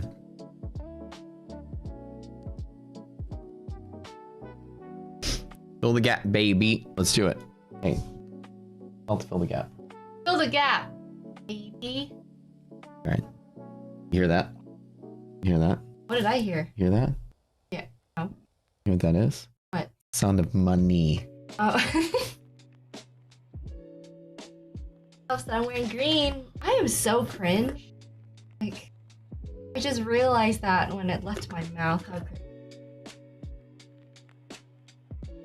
That's the sound of money.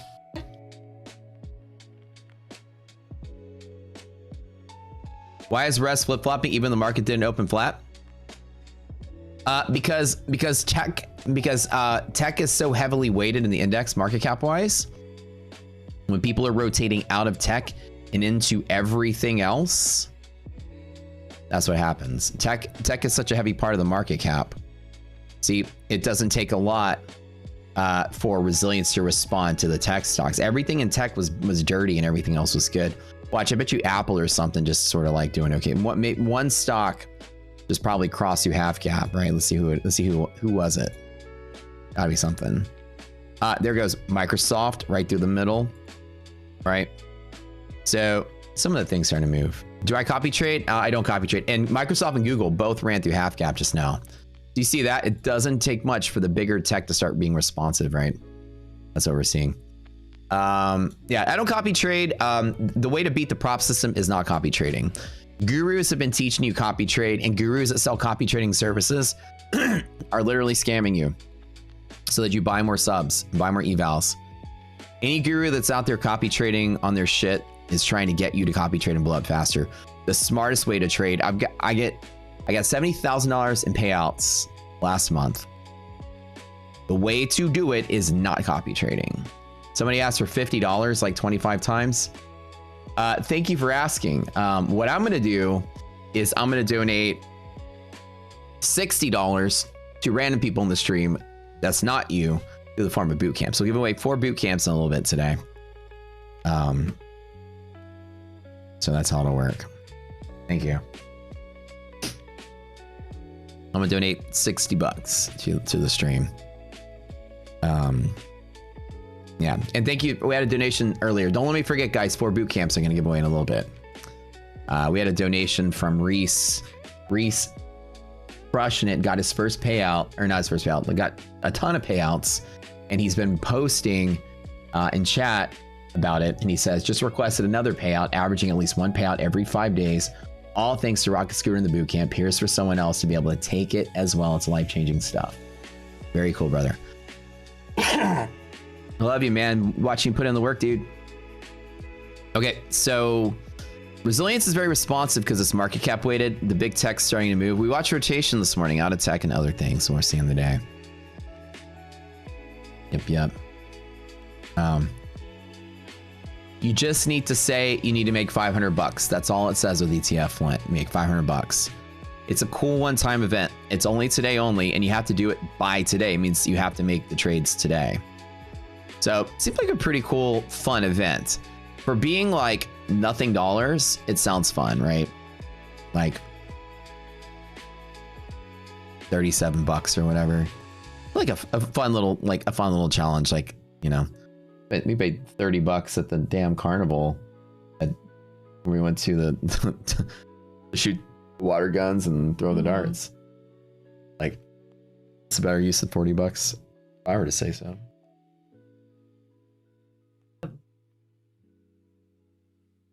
What? But $30 on tax might not even be as much. There's no price tags on it either. No, you can grab as much as you want, and it probably wouldn't. We went to one of those smart stores at the basketball stadium, where you just basically charge your card, and then the door opens, and you walk in, just grab whatever, and walk out, and the AI knows what you grabbed. Oh, it does? Yeah, it's AI. There's cameras. It just knows what you grabbed. Oh, I thought that. All stores are going to become that. All stores are going to become that, because that's the only way to prevent looting. You know, like the looting. You go to like a Walgreens now, and like everything is behind plexiglass because of the looting. Like all over TikTok and Instagram, all you see is like people taking shopping carts full of stuff out the store, and the people just letting them because they don't want to get fired. The new thing for a store is going to be smart AI. You literally have to charge a card to get into the store. That prevents all theft. That makes a lot of sense. Yeah. It really does out in and like. IDOC stole something.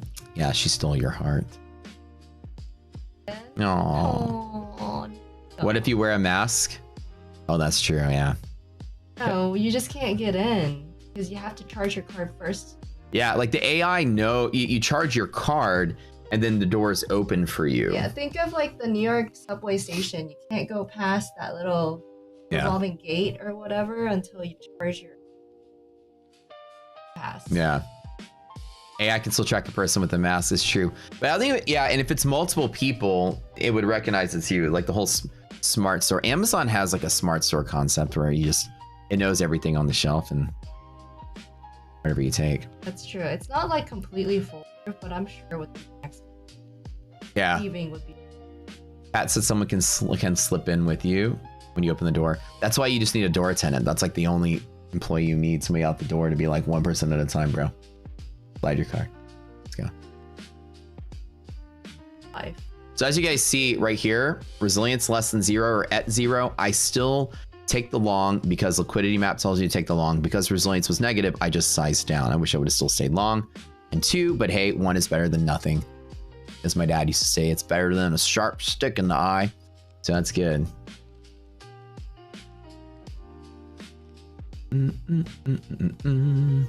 We have a country farmers market with an honor box. I remember those days, like when it's like the honor system at the grocery store. They had like the bins of candy. You put a nickel in, you can get a piece of candy. Like the honor system, we used to trust people.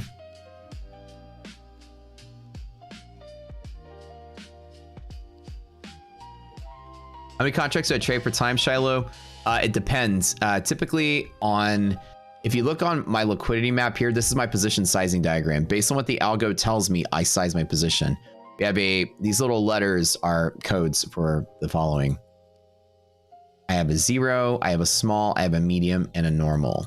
It depends on what I'm doing. In my prop accounts, for the size of the accounts that I do, normal is my biggest trade. Everything has to line up for it to be normal. You see right here, this says small and medium. So these particular setups these are small today. So how does normal work is that in a prop account, my normal is roughly going to be 4 S&P for 2 NASDAQ. Medium is half of that, so 2 and 1. Small is going to be basically 1 and half. I don't usually do micros, but usually 1 or a couple of micros. And then 0 is a sit out. So today I'm trading small to mediums, which is basically 1 to 2, which is why you saw me today going from 2 back down to 1. Once I lost my confluence, I sized down from 2 to 1. And the confluence went down. But I still take the long. The algo can say, you know, you can choose to sit out if the resilience was less than 0, which I could have. Instead, I chose to just size down with something small. And that was just a personal choice there. Betting that it was close enough to zero that it was not bearish, right? On the bull side of the market, I bet that close enough to zero is over zero. I don't bet to the bear side like that. Usually it's high, I usually lean to the bull side because of the greater market being bullish. Can I show NASDAQ again, please? Your Rocket Scooter says no data. Okay. What you should do, if it says no data, log out, log in, open up a liquidity map like on SPY or something. Save your layout, and then close your platform down and reopen it so it loads SPY first. And that usually gets out of that bug if your NASDAQ data isn't connecting or showing. Sometimes there's a bug every once in a while with certain browsers that you can dislodge the bug by doing that. When you use 5 contracts, sometimes there's way more money at stake. Like when I move your stop loss, see that I could lose like 1K in a few ticks. Dude, 5 is pretty like gnarly, dude. That's big. If you're doing 5, yeah, that's a lot. For prop accounts, I'm never trade. Like if I'm like balls to the wall, I'm all in on NASDAQ. It's like 3 prop stuff. Yeah, the drawdowns are so tight in like the prop world. It's like 3 is a lot. 2 is like comfortably a lot. How you do the ETF 500 challenge? Go to their Discord. They have all kind of information about it. Basically, you just buy a fast track account. If you make $500, it goes funded. That's it. Submit your evidence, they'll move you to funded. It's 37 bucks all in. So imagine it's the cheapest funded account that you can get. Granted, you pass. So pretty big. Let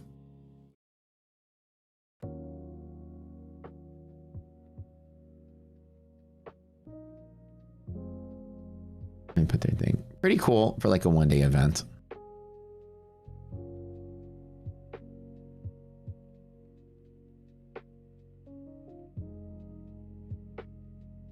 Apple went all shitty, like up and down and crazy. I think Apple is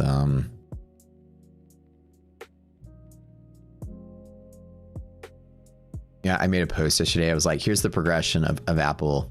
This is Apple's just kind of sitting still, not really, slightly down. So Apple, right? Remember back in the day we had the Motorola Razr, right? You don't know if you remember the Razr. Yeah. So we had the Motorola Razr a million years ago. I think they just brought it back. The Razr was like this really super thin flip phone. This one right here. It was the hottest phone out there because it was thin. Nobody had a thin phone and it flipped. It was like thin in your pocket. It was real. It was that one right there. I had the black one. The black one was rare. We had the silver one. Yeah. And then they came out with colors, right? So then, you know, the Razr was hot and popular, but you know, it was aluminum. And like if you had your Razr open like this and sitting here and you actually sat on it, you could actually bend the frame and warp it permanently, right? It's such a flimsy little thing. Anyways, the Razr was hot and popular. And then the iPhone killed the Razr. And the iPhone was around for a while. Then iPhones started getting bigger and bigger and bigger. Now the iPhones are getting thinner and thinner and thinner. Yeah. Next is iPhone Air. Then after that is maybe iPhone Air foldable. And then now you're back to iPhone Razr. Like it's back to where we started, you know. Back to where we started. We're finally doing Wisconsin. They are. The iPhone Air foldable is basically like the Razr 25 years later. So the funny thing is that we're kind of going back in a big circle with phones. I don't think I would buy the iPhone Air. I feel like I want some weight on a phone. You know what I mean? What would you buy me? What am I buying you? Yeah, to solve your USB Lightning. Just get the regular. I mean, you get whatever you want. But like for me, I need like, oh shoot, hold on. Hold on, 1 second. Oh, I forgot to do my thing. Hold on. Shoot. Hold on. iFax. Oh, 1 second.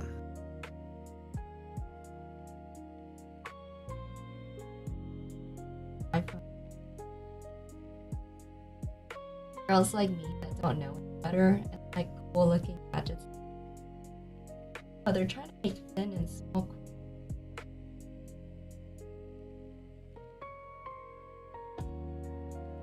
Yeah, I feel like I get more bang for the device over 5 years. I don't know. I don't know if it's a different thing, but I definitely feel like I'm following year changing iPhone. I feel like all phones now are actually lightning.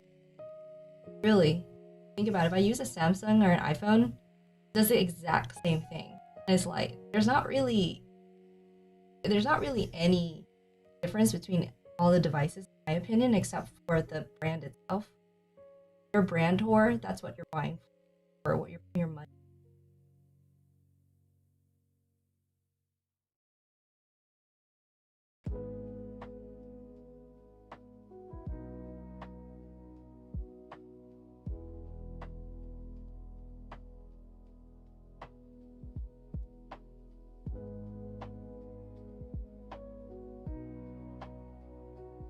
Just hanging on this long trade to DD Bam. We'll see if it rides, man.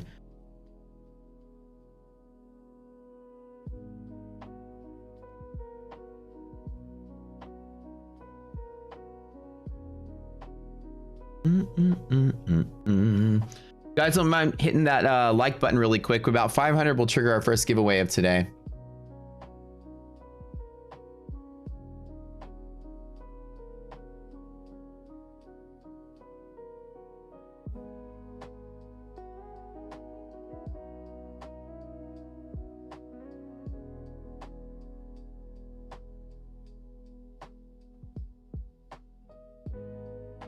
Does she have a sister? I do. Oh. She's not single though. 5 years in the past, well, I wouldn't know. Like I said, I'm not picky about the small tech upgrades. I don't know, like you're talking about the chips, the microchips, the A14, A16, A19. I don't know what these are. I just know that my phone works. And if I buy another phone this year, it's gonna work exactly the same. Use the same app. Yeah, what in terms of like the camera upgrade, at what point will we visibly not be able to tell the difference? You know? Like if I got my sister, she's single though. I mean, she's not single.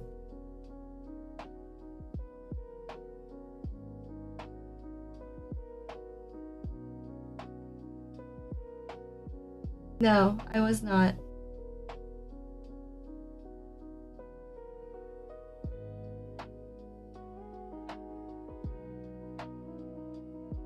No.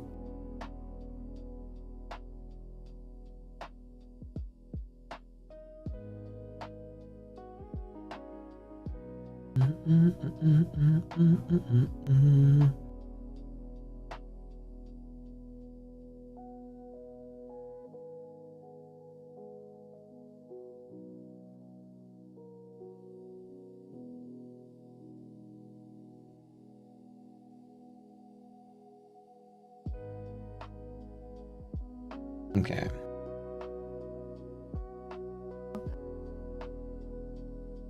Four out of 5 ETF pass. Dang, that was quick, dude. Super quick. All right. Do we get that run up? All right. How are we doing here? Nasdaq pulling back just a tiny little bit. Nasdaq not giving all the love today. S&P's the one that's doing all the heavy lifting.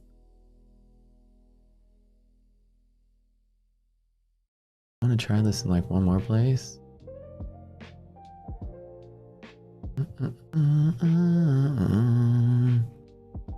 Yeah, let's do it. Let's pop it. I'm gonna add in one more account. I'm grabbing one more account, Nasdaq half gap now that res is greater than 0. So here. The bet is at least to fill the gap. If we break through on that side, this is run up to DD. I hope we get that. So I just added in one more of the accounts. Let me get an updated screenshot so you guys can see that I am doing something different.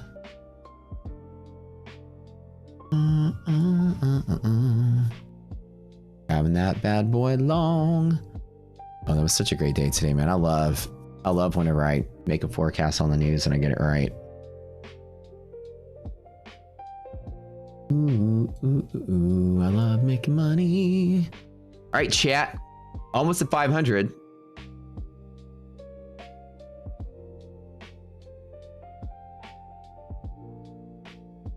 Eye doc, do blue light glasses help sitting in front of the screen all day?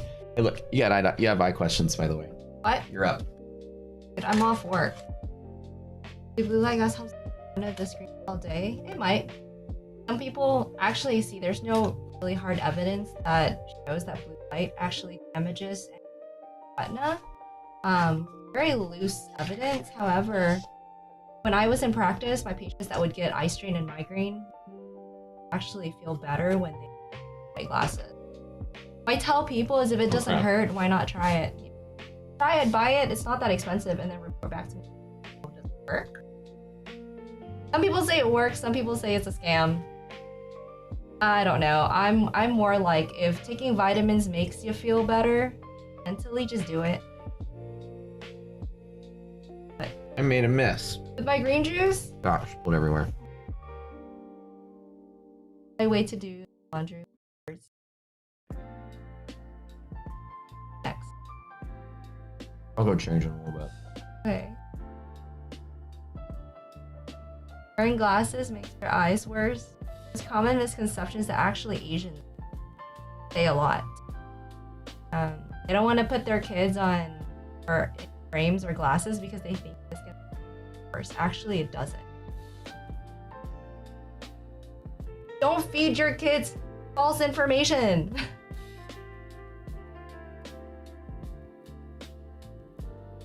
At most stores, due to preservatives and also contamination,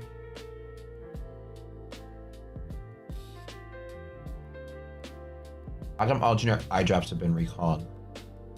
preservatives, where they find out that one lot or batch of eye drops were bacteria,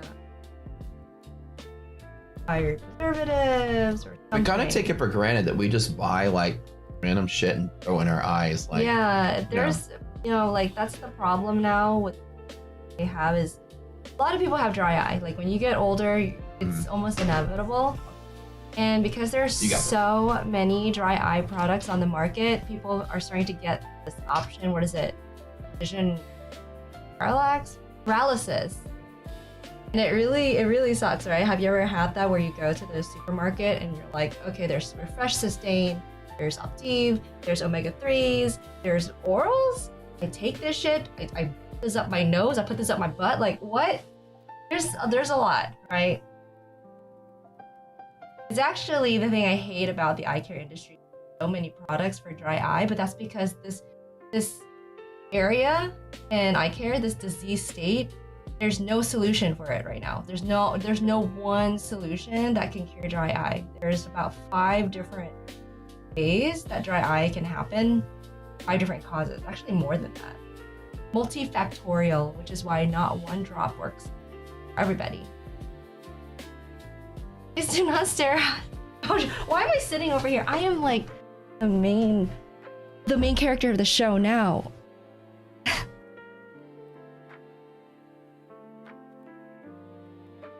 Oh, I have a story to share. A long time ago, I was in an office and I saw a patient that came in for a dilated exam. And I looked behind the retina and I see like a scar, a very dark scar on their retina where it's a complete blind spot for them. They can't see anything there. And this guy was probably from Pakistan or India. And I asked him, like, have you ever had an injury? And he goes, well, when I was a kid, me and my friend did this dare that if like whoever stares at the sun the longest will win like a candy. And they were really, really young. And you can guess who won. The guy that has a freaking scar on their eye. Hey, shirts. Oh dang, that was fast. Where's our shirts from the concert? Downstairs? Okay. I had a feeling I was like, did I leave it at the concert or whatever? I had to change shirts, you guys. You didn't even let me warm up. Oh. I'm just kidding. I was like sleepy answering their questions. Go for it. All right, come on, NASDAQ. Well, I'm so much prettier than Matt. That's a real that's a question. That's a real What? I literally just woke up. Yes, dry eye can cause blurry vision 100%. It's called, what we say it causes fluctuating vision. And it changes with every blink. So if you keep your eyes open and it blurs out and it gets better with every blink, your blurry vision is definitely caused by dry eye.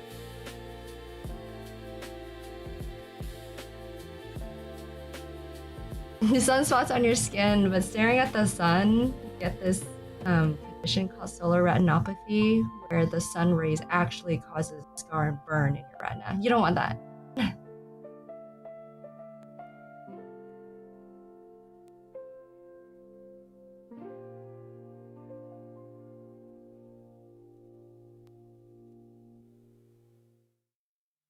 How can I stay?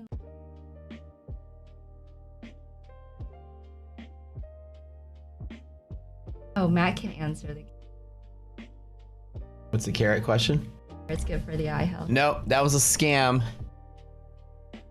From the Well, technically it is, but the British in World War II pumped that out, propaganda to confuse the Nazis. Why they were doing so much, why their fighter pilots were doing so much better at nighttime against the German fighter pilots.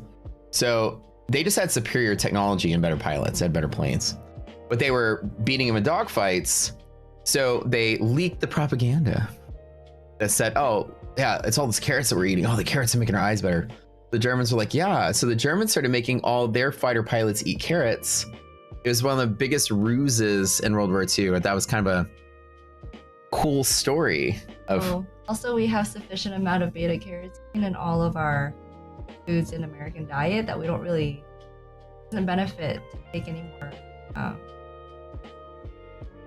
What am I saying? I'm trying to wake up. I haven't even had my tea. I haven't made him tea.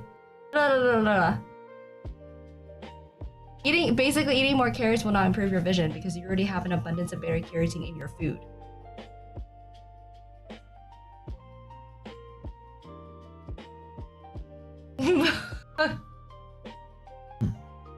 Candy corn. He's like, but I eat candy corn. Had a lately sick question. I'm so sluggish right now, guys. I'm so sorry.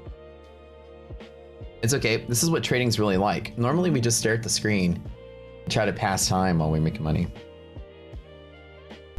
Oh God, give away 500 likes. Yes, sir. We'll do the giveaway in just a little bit.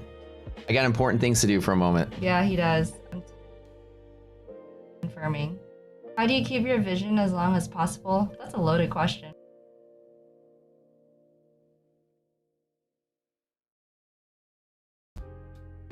Green juice recipe: cucumber, celery. I need a Celsius right now to wake up. Holy crap! I'm falling asleep as I'm talking to you. Cucumber, celery, 2 apples, 2 lemon, and a bunch of spinach into a blender. Not a blender, a juicer. Sometimes I'll switch out the spinach for kale or kale stalks. Give it that nuttier flavor. Don't stare at the sun.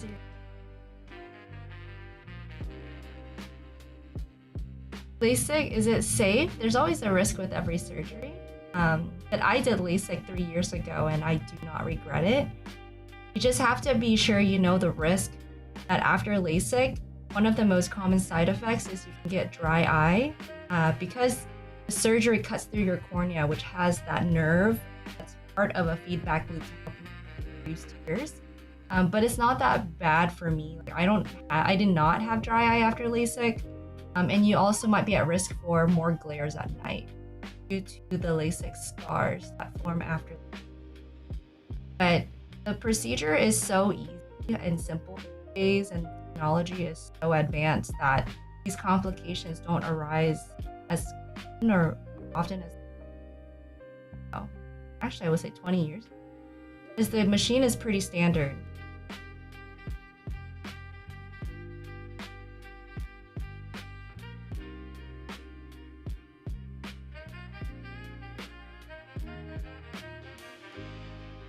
And oxalates cancel out with calcium collards. Ooh, what do you mean by that? Orchid?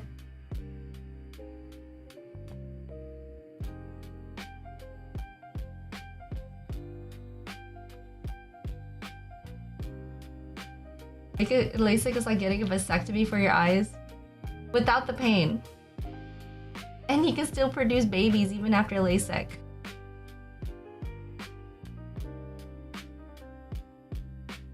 YAG laser vitreolysis. Oh, when you break up the floaters? Jack, is that what you're talking about?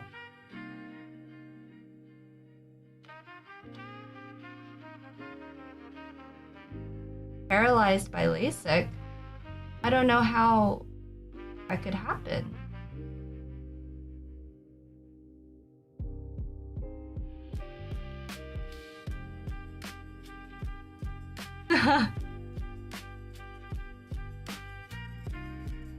Clint, welcome to the Rocket Cadets. Is that what you say whenever someone joins or subs? Whee!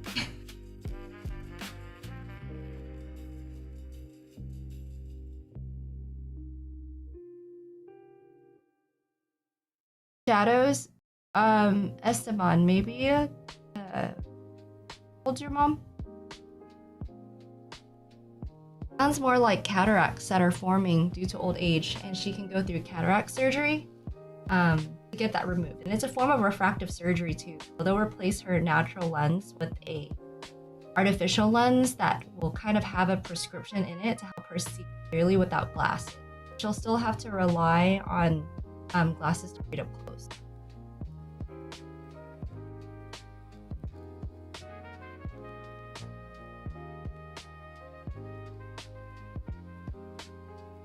Jack, I've seen it. I've seen it used. The only problem is they don't recommend using a YAG laser to break up your floaters if your floaters are not really blocking your central vision and causing impacts in your everyday life. Because Okay, I'm gonna open a Celsius. This is it. I'm tired. I'm so tired.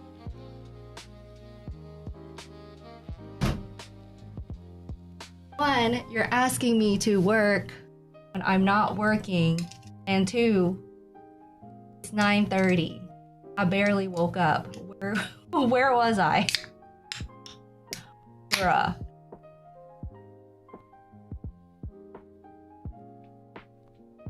Whew. Sponsored by Celsius.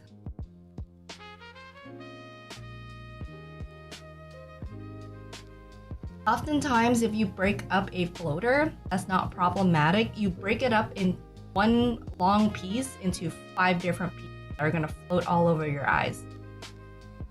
So some patients are like, yeah, there's this one fat web that's in front of my vision and I have to move my eyes to see around it and I can't drive. And so the surgeon will be like, all right, I'll shoot a YAG and break up that floater, but it doesn't remove it. It just breaks it up into tiny small pieces in hopes that the brain will learn to ignore those tiny little fragments instead of being super focused on this one large fragment. But you run a risk of now seeing 5 floaters instead of one large one. So which one is it? You know, once it happens, once they blow up that floater, they can't just piece it back together. The only real way to remove floaters is to go through a vitrectomy. Sorry, a vitrectomy where they remove the vitreous fluid completely out of the eyes. But they won't do that unless they have to do another surgery to repair some kind of issue in the retina or this layer behind your eye. Because a vitrectomy also runs the risk of causing a retinal detachment as well. So if your floaters don't bother you, just leave it alone, guys. Your brain will learn to ignore it. Seriously.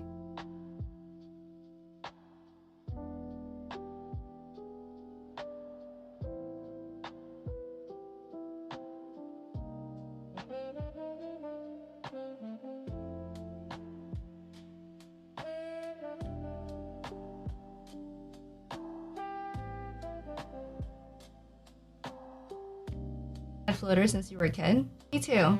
And actually, I don't want to scare anybody from getting LASIK, but my floaters got worse after LASIK because that machine kind of shook up my eyeball and it moved a floater that I once had or once existed in my left quadrant of my vision. Now it's like floating in the right part. And now I have to like look away.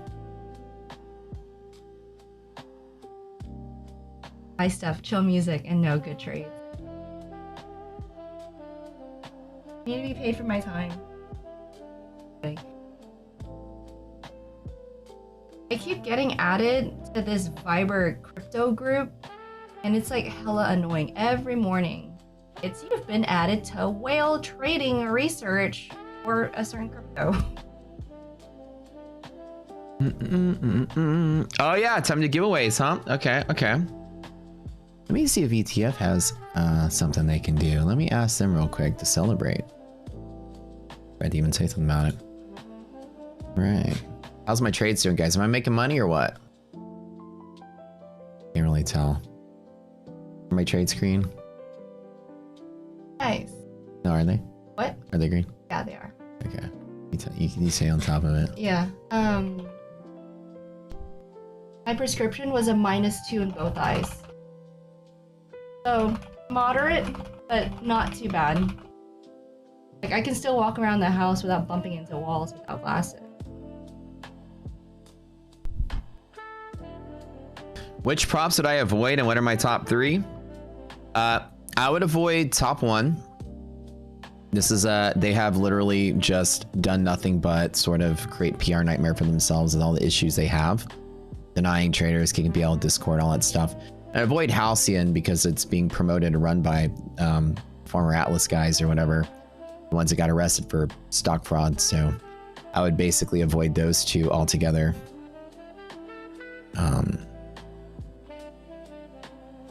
My top 3. My funded futures. I would say if you like end of the day, drawdown, my funded futures at the top. Funded next, they're kind of neck and neck, but funded next is good if you like the uncapped payout version of it. If you like static accounts, ETF is the top in static. If you like trailing drawdown, take profit is the top there. If you like straight to funded, Tradeify and ETF has one. I call that one second place. So those are my top. It's really hard to say top 3 because it depends on what kind of account you like. They all have different reasons to exist. So what's up? What does that mean? Yeah. Yeah. If there's a 1 right here or a 2 right here, it means how many I bought. Yeah.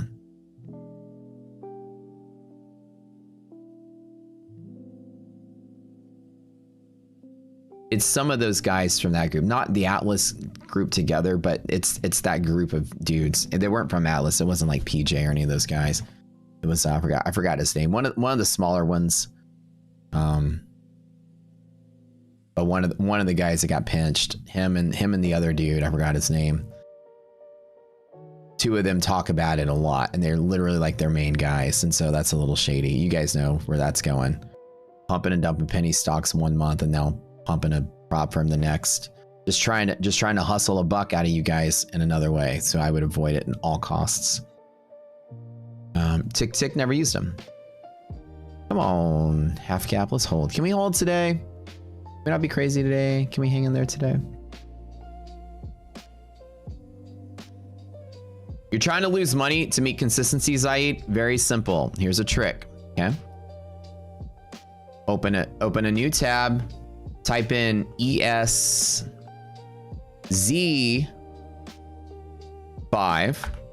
and pop up the December contract. Oh, that was actually pretty liquid. Okay. Let me see if I can do, what's the ES Z M6. Let's do H6. Let's do H6. And you can see that on let's see if H6 is like that. You can see that there's a big gap the further you go out in time. If you were to open and close a position very quick, you're automatically going to lose the spread. So what a lot of people do is they'll go to a future contract like M. Again, it's not investment advice. This is just teaching you how this works. ESM6. The further in time you go, the more illiquid it is. Look, this one is 66.82 to 67.39. You can lose 60 points in a single hit. So if you can do the math, you can open and close real quick and choose to lose as much as you want by playing a future contract, because the gap, you'll buy at the ask and then sell at the bid. So find a contract that has a bid ask spread that's just as much, buy as many micros as you need to open and close real quick, and you can literally lose exactly the amount that you want to lose. What a lot of people used to do is they would just open and close very quickly, and the commissions will also whittle you down. If you're allowed to trade contracts in the future, that's the best trick in the world. Where the hell did my ES go? Oh, there it is. That's the best trick to just quickly get in and out. Arctic Vibe. That's like my favorite one. It's also the cheapest one too. Yeah, that's like people don't really like that one a lot. It's the berry flavored. He doesn't ever drink Celsius. I drink it now. Yeah. So Zaid, if you try to like pick a direction to long or short, it's just as random. You'll like lose half the time or win half the time when you're trying to lose. So I've used that whittle down trick to lose exactly the right amount. So you can search through like Russell, S&P, and NASDAQ for one that has like a decent enough amount, and then just long or short exactly the amount that you need, because you can calculate it. It's not being traded, so it's not like it's moving around a lot. So an example is you have a 10-point spread in the ES, it's $500 loss, period. If you only lose 2,000, just open 4, close 4, and then you're down 2,000 immediately. Yeah. Pretty cool trick, right? Can I answer this question? Boomer, why would you want to lose money due to props? Because you don't want to affect your consistency rule, right? Is that the right answer? Hold on. Am I right, guys? I keep hearing this. No? Yes, no.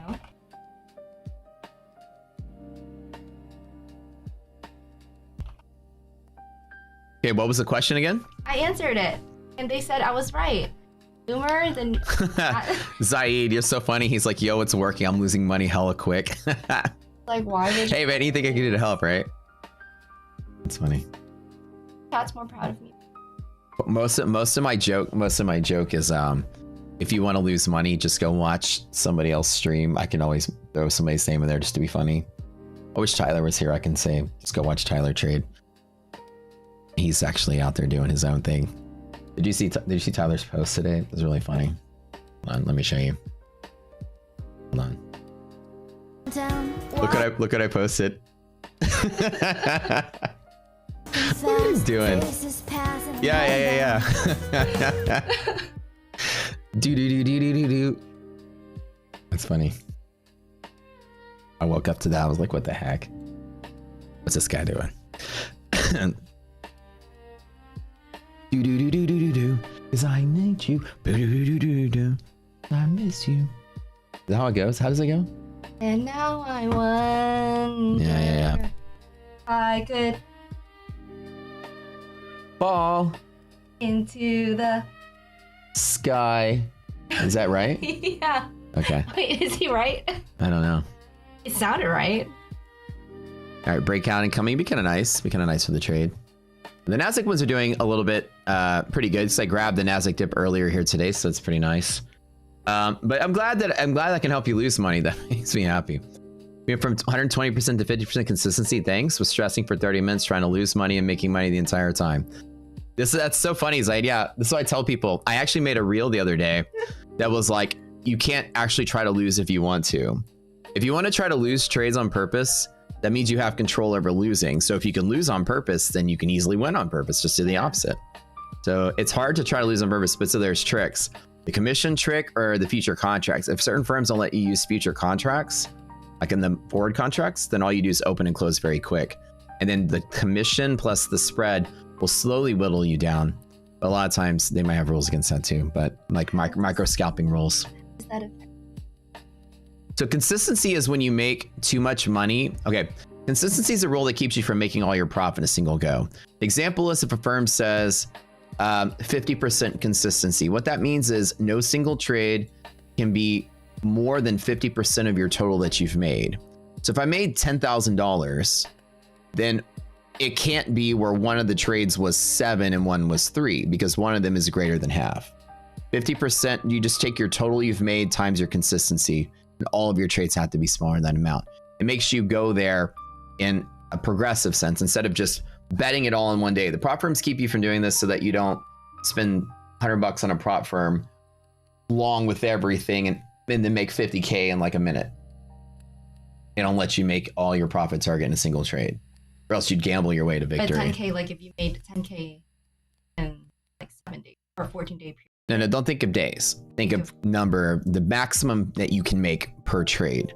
So if the goal is you need to make $10,000 at 50% consistency, it means each trade needs to be less than $5,000. It means one trade can't be 50% or more of the total that you've made altogether. What do you do? They tell you what your target is. Your goal is you need to make X dollars and we'll give you a payout. Tradeify, you need to make $9,000 as an example. So you can only trade it has to 5,000 or less. Or yeah, well, 50% right, 4,500. Yeah, you're correct. So with Tradeify, their rule is on the straight to funded is you need to make $9,000 and no single trade can be more than 20%. What's the math of that? 900 times 2. Yeah. So then you got that. So every one of my trades has to be about $1,800 or less. Oh, okay, I'm ready to trade. Can I win a giveaway? That's right. That's right. That's right. All right, bye. So so that's what consistency is. It's to make sure that you don't win it all in a single trade. And they do that because prop barrier of entry is so low. You just pay like 20 bucks, sometimes 50 bucks. And imagine you pay 20 bucks and you just, you know, long a million contracts and then make it all in a single minute. They keep you from doing that to progressively make you trade X number of days. So really consistency rule is a hidden agenda of make you trade X number of days. 50% means it's not even one single trade, one single day. So 50% makes you trade for 2 days. 20% makes you trade for 5 days. 33% makes you trade for 3 days. Oh. It's okay if you lose. It's all of your wins together. Can't be your biggest win can't be more than that percent of the total you've made so far. Total you've made or total? Total you've made so far. So again, we want you to make $10,000 at 50% consistency. Okay. Which means you have to make one day at 5 or less and another day at 5 or less. Right. Which means that maximum or minimum, you have to trade at least 2 days. Okay. You can't make more than. You can make more than 10. You can make as much as you want. The end of the race is 10.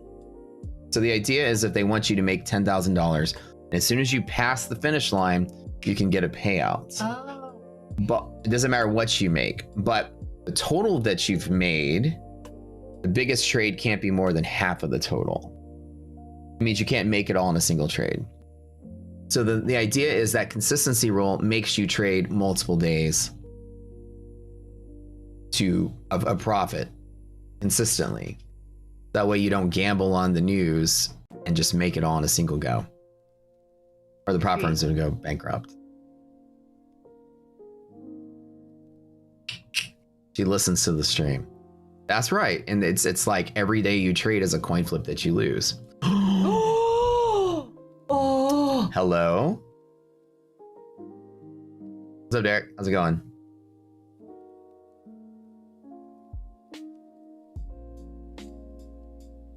Yes, sir.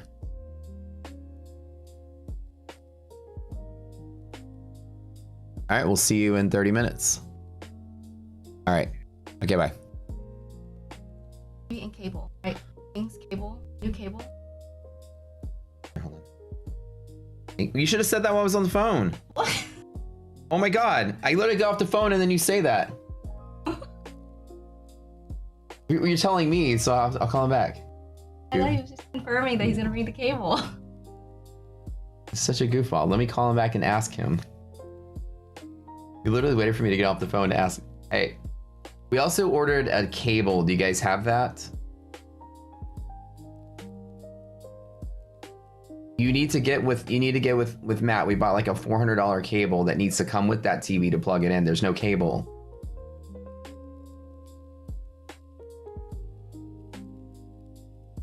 Okay, all right, yeah, because without that cable, you won't be able to hook the TV up. It's the HDMI cable. Okay. Okay, thanks. Bye. All right. You're gonna have to go get the cable. I have to go get it? No, they're gonna have to go get it. Yeah. So we're returning the Samsung TV. Hold on. Let me ask him.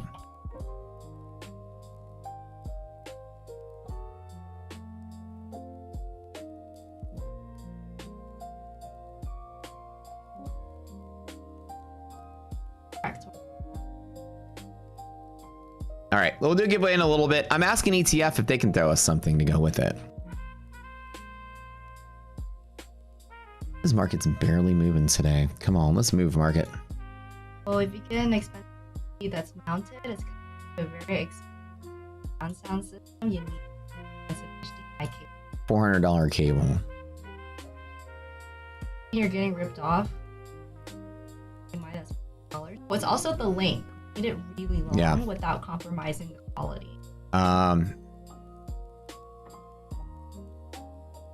Yeah, no, we have, you know, let me show you guys what the Okay. what did we get? Wasn't the cinnamon? Was it the cinnamon? Yeah, it was a cinnamon cable. Cinnamon.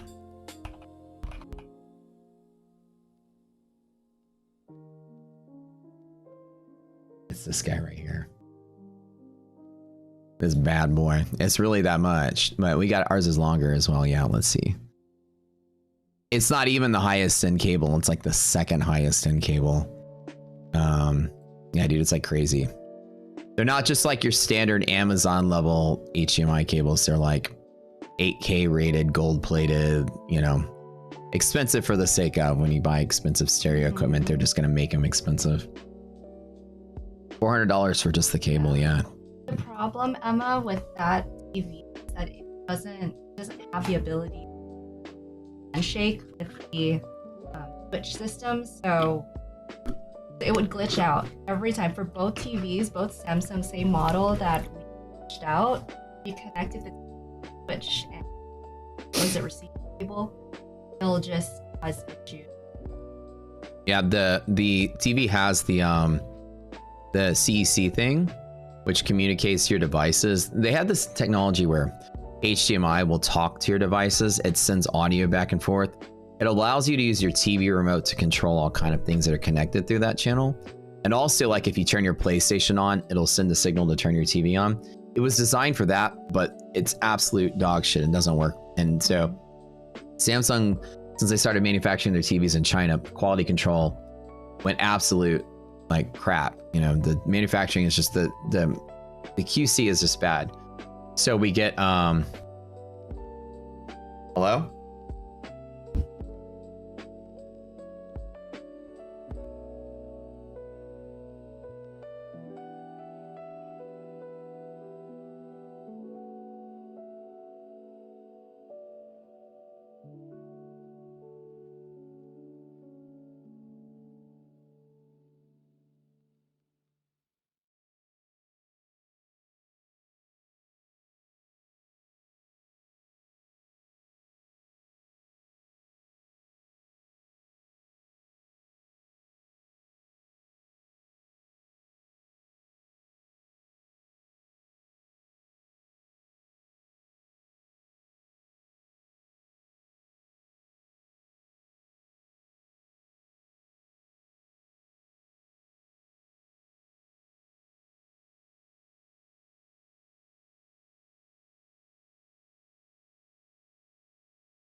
Just got him. My dad was reminding me of. I just had a phone call of a party.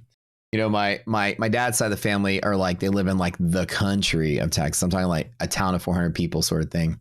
They're having a huge birthday party for my Uncle Joe.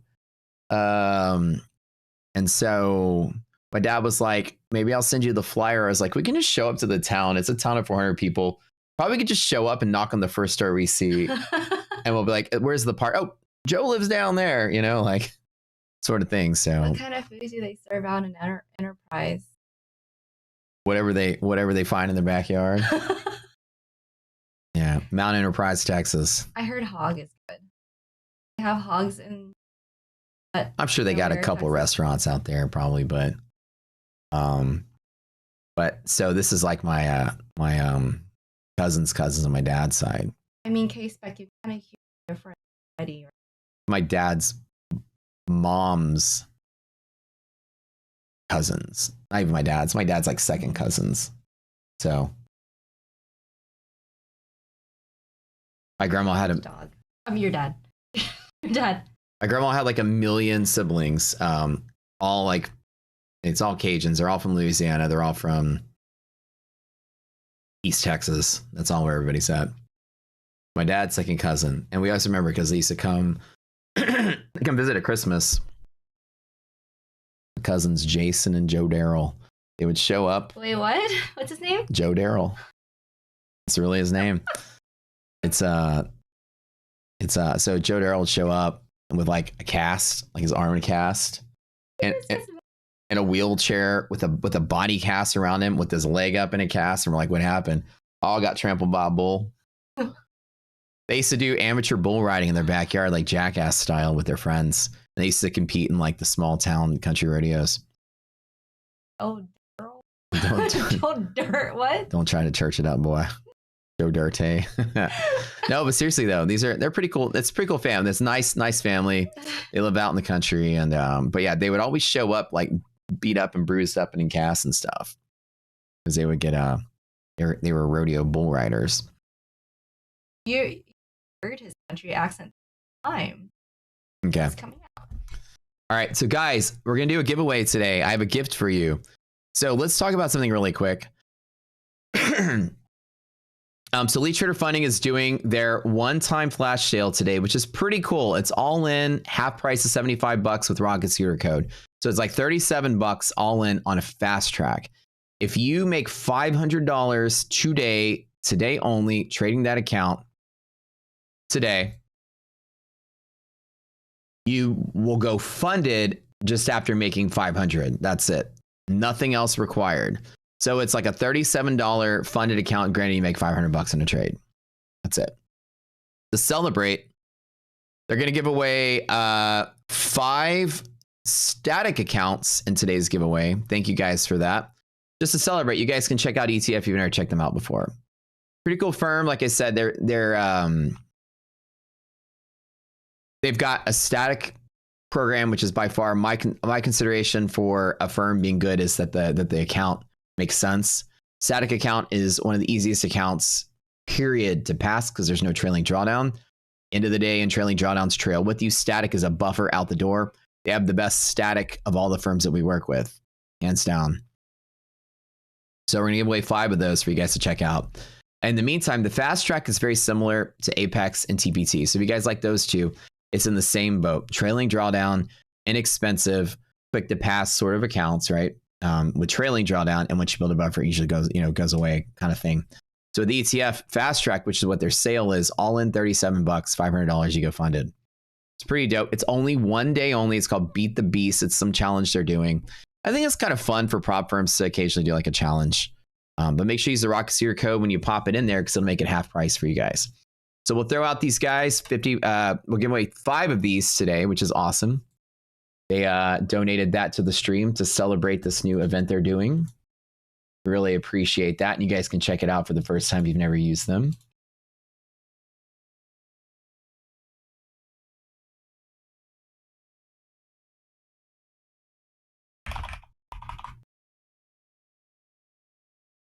Are we going to go to my enterprise? The question. Take Gabo.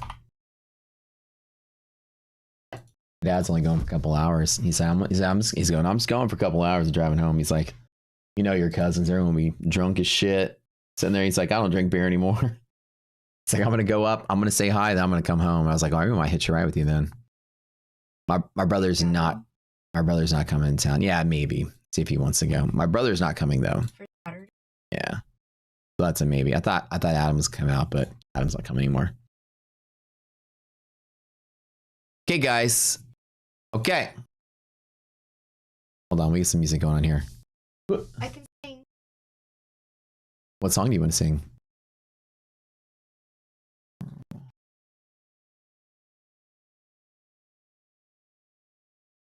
Can you? No. She was so good.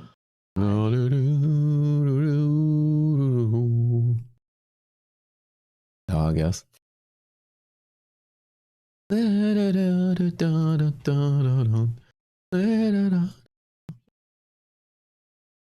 Ask IDOC to blow.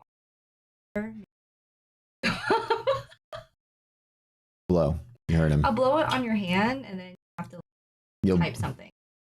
You know, like a roulette table. You'll blow it on their hand, huh? I'll blow their hand, yeah. Okay. I'll blow your hand. Yeah. Okay. Deal. All right. Time for giveaway. What were you doing? I was supposed to blow your hand. Whoa. Not so hard next time. All right. Let's see what we got here. All right, guys. Well, howdy there, Matt. The chat's stampeding, the prop firms are posting. And the whole dang internet's asking the same old thing. Where's my funded loot, partner?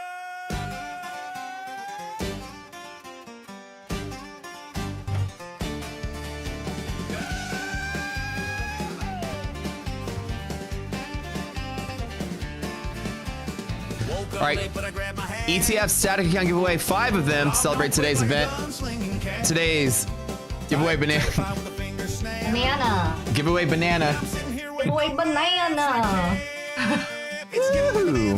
Is it Asian? This is for static. We're giving away 5 static accounts. Wow.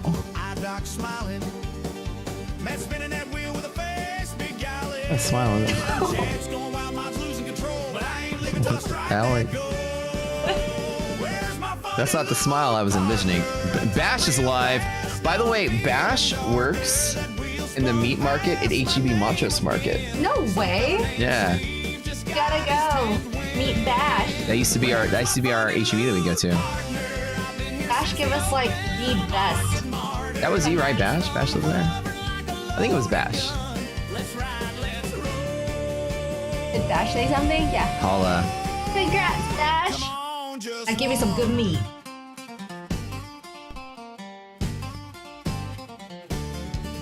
Giveaways done. Eat vitamins in my bloodstream.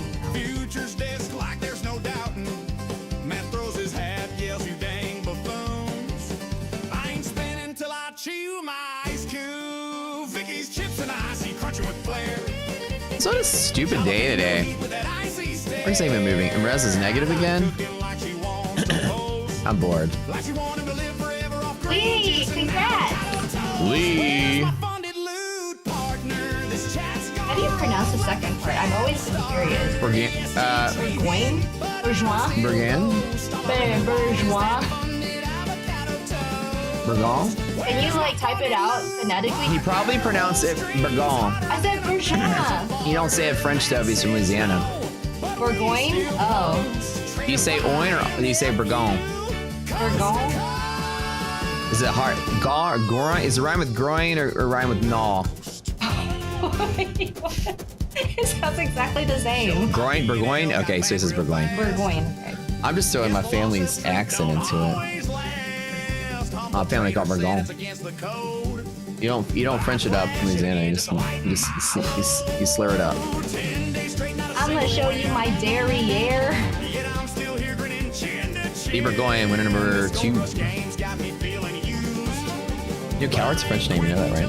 It doesn't sound French, but it's French. No, I didn't know. It's a very French name. Yeah. That's it, no more giveaways. Amar Ahmed, winner number 3. Congrats, Amar. I'm taking pickle and riding into the It's like, you know how shepherd is like sheep herder, shepherd? Yeah. Cow herd. It's a cow herder. You're a cowherder. Yeah, so it's the derivative from that sort of word. Apparently we were some cow farmers back in the day. I guess we still are. Some of us are. Amar Med, type something in the chat. That's a giveaway bonanza. Yeehaw. 2 more.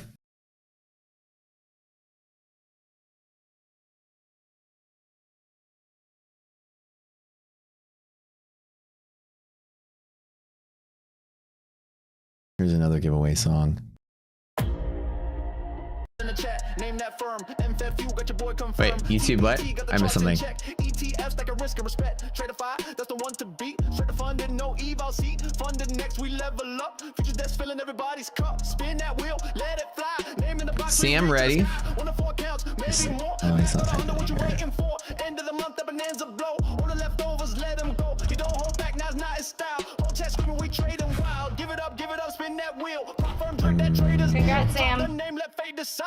Rocket scooter riding on that giveaway high. Stream hit 1K, you already. You guys can check out ETF for the first time if you never checked them out. Pretty good firm. I'm live with them. It's a pretty good it's a really good firm. All right, one more. Don't forget, guys, remember the Beat the Beast challenge, half price, $37 all in for funded if you get $500 on the trade today. That's it. It's a pretty cool little neat contest. I've never seen a firm do that, like change their profit target rules just to kind of like throw something neat out there. Funda Next does like they get rid of daily loss limits sometimes for their deals, but I've never heard of like our profit target's normally 5,000. Let's make it 500.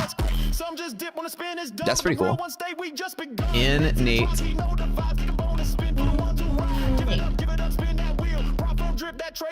Like almost too hard. Yeah. I think I picked the right song.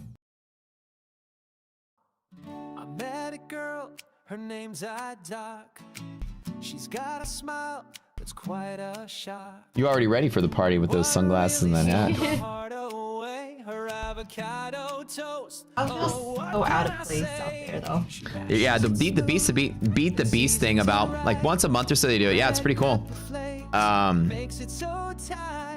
Makes it fun. Just like it adds a fun element to the whole prop experience where it's like, okay, we just made the accounts much easier to pass just for a temporary thing. All right, you guys, you are the 5 winners. Congratulations. Later on in the stream, if y'all stick around, in about 1 hour, I'll do one more giveaway in an hour. So let's get back to focusing on the bullshit, boring market that's going nowhere. Res is back down to being less than 0. Let's see if Google brought back below hedge pressure or below half gap, which no, it's not Google. Is it Meta? No, Microsoft. Yeah, Microsoft sort of all over the place. Now, hopefully we hold at MHP should be good. What a boring day.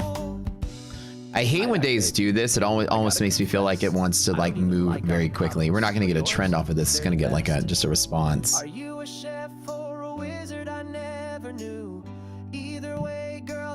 Should be all right. Are you a chef or a wizard?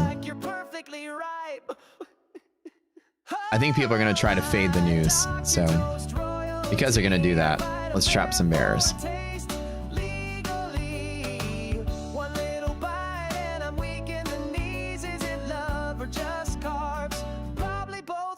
Congrats to the 5 winners, you guys. Don't forget to check out ETF's Beat the Beast contest. It's really cool that they're doing it.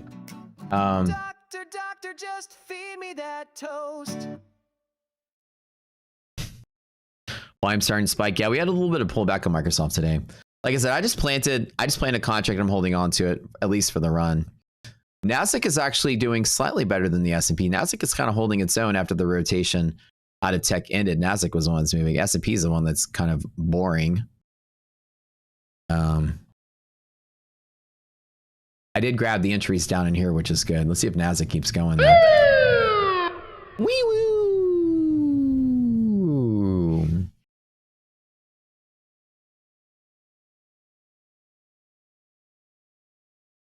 What'd you say? Oh, yeah. So the winner, my bad. This is right. Winners need to go to the Discord. In the description below, we have our Discord link there. go to my Discord, and then you're going to go to a channel called Contest. In that channel, you're going to look for an admin named Slacks. He's the admin of the channel. Send him a DM. In that DM, you need to attach a screenshot of your YouTube ID from inside your account, like log into your account, screen cap that so we know that it's you, to show proof that it's you. And then have an account with ETF, go sign up with those guys, and then let him know the email you signed up with, and then he'll give you all that you need to get your accounts. And you check it out. Static accounts are very good because of all the different account types out there. Static is the one that gives you a buffer with no drawdown changes. A lot of times you have to earn a static account through trailing drawdown. Example, like Take Profit, right? Take Profit's one of y'all's favorite firms. It's trailing drawdown until you get to a certain point, then it's static, right? You have, and essentially Apex is the same way. You have to earn the static where the trailing drawdown stops trailing. A static is that way from the start. And if you're having a hard time passing prop accounts because of trailing drawdown or end of the day drawdown, static is an option that is quite simpler, all things being equal. Trading, of course, is hard. Static is simpler, all things being equal, just because the drawdowns and trail with you. It's one fewer thing to manage. So by mathematically, it's simpler. Typically, they're usually more expensive than the other type of accounts because it gives you that added bonus. But these are actually pretty affordable, and we get a big discount on it. So, yeah. Where do they announce Beat the Beast? It's in their Discord, G. Man and girl, her name is iDog. I heard my name. I'm like a beginner trader. TBT is end of the day on eval. It's trailing when funded. ETF static is static.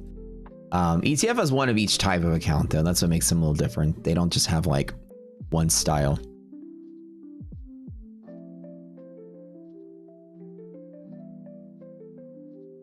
Yeah, so Kaizen is here from that group. He'll tell you guys all you need to know, the Discord and all that. Answer y'all's questions for y'all. Okay, well, my Nasdaqs are up $600 in one and $500 in another. The S&P one is the boring one.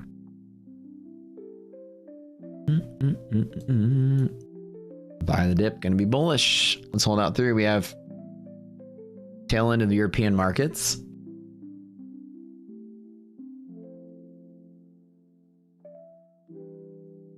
Somebody said, when is the contest against Barbie?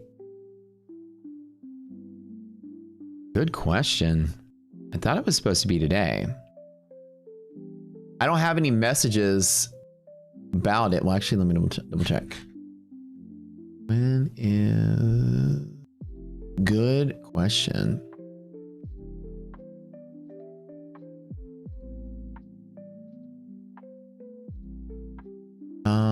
Technically she's going to be on, it's going to be on my show. So I think I just show up one day and it's there. I don't think it's this week though.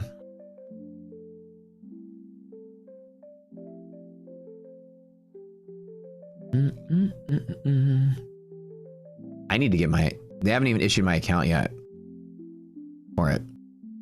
They're giving us a special trading account for this one. They're actually live accounts too, so it's this contest is it's with a live account, as I was told. They're giving us like each a separate account to trade for the contest or something.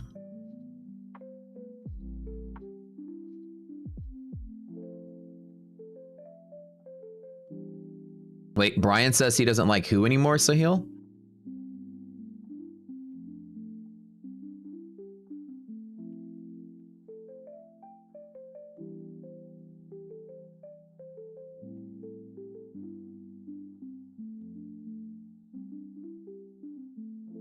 I'm bored with this trading day.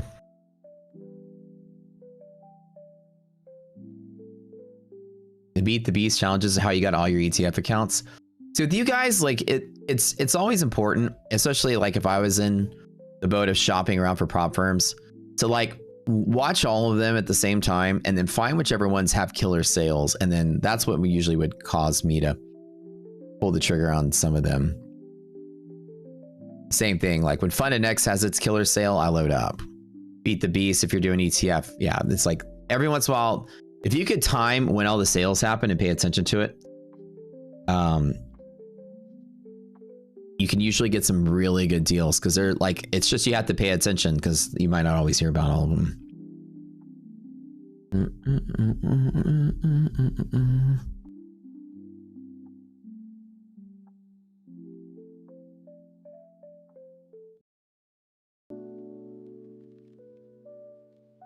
I'll say out there, Whoosh fan time, yeah.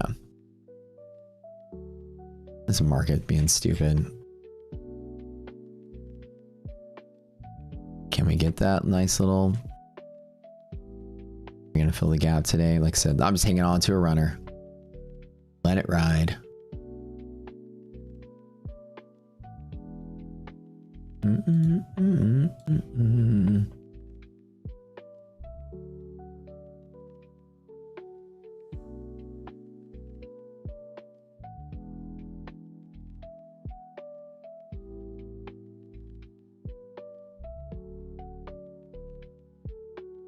I was excited to see some kind of movement today. Bam, bam, bam, bam, bam, bam, bam. Let me see. What's the difference? Look the same. Look the same to me.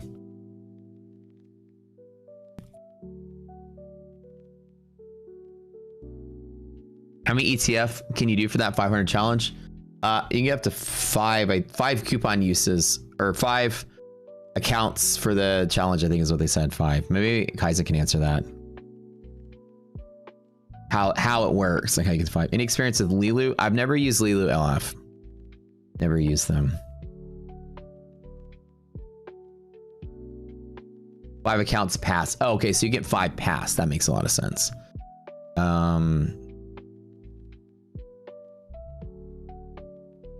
943. I'm looking for this to be support, yeah.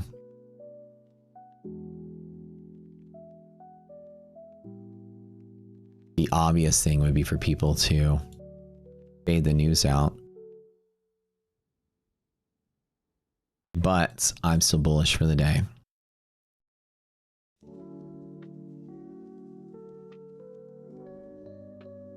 Let's see if it's trending with the Fed probabilities. Let me double check the Fed watch. 12% this morning when it first came out. 10%. It's down 2%. Wow, so this is trending down. I think Wall Street's sort of like starting to shift their appetite around. Do I want to do something here?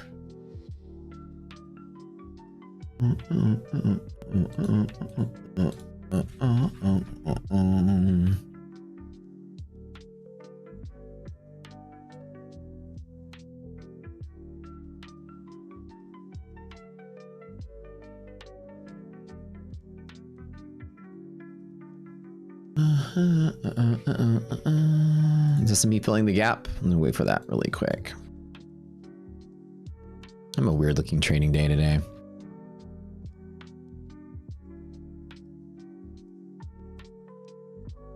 A negative res sign is just garbage. That was nice to see the bump, and there's not a lot of momentum coming out of that today.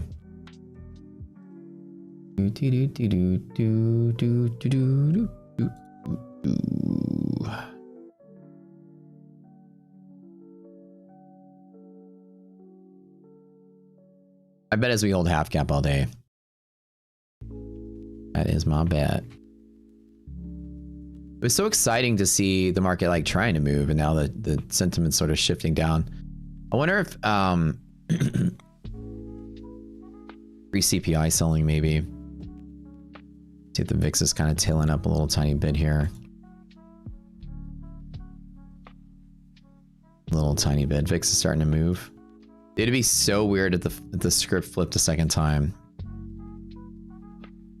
guess the idea that there was lack of advancement, people were a little timid here. Hello? Hello? Yes. Yes. Hello.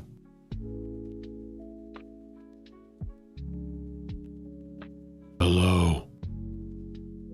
Can I help you? That was the Best Buy, guys.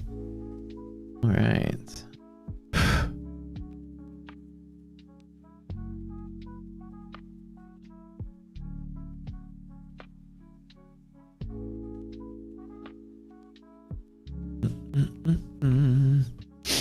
What's up, Tyler? Oh, did you like his skit today? I did. Bro. Do-do-do-do-do-do. Welcome to the fam. I wrote it on your post. Do-do-do-do-do-do. Do-do-do-do. Oh, why? What? Come on. He's like my Tyler's like my favorite female Instagram influencer. I love making my way downtown, walking past. You go get it. Go get it, girl. Go get it, girl. Go get it.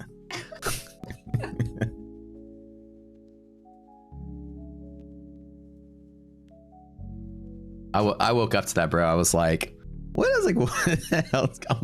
I'm like in bed, like, making my way downtown, like, waking up. What? You woke him up early. PPI day. Woke up, tried to get up early. That woke me up. I was I'm sure they did, Tyler. They're all just lining up waiting for you to put out.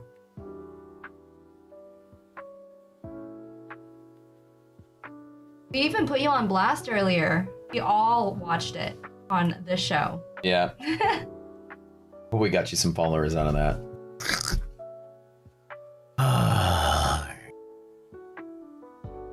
Your stream today? I was actually going on your channel, like, if you were live, but you had to troll you.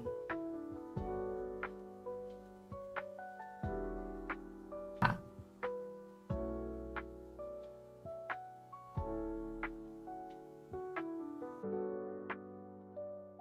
Come on, Nasdaq, give us some love today. Not expecting the kind of M-shaped sort of move here, but I think we're all right. I think we good. All right, come on, hang in there. Resilience, get greater than 0, man. Give us some love.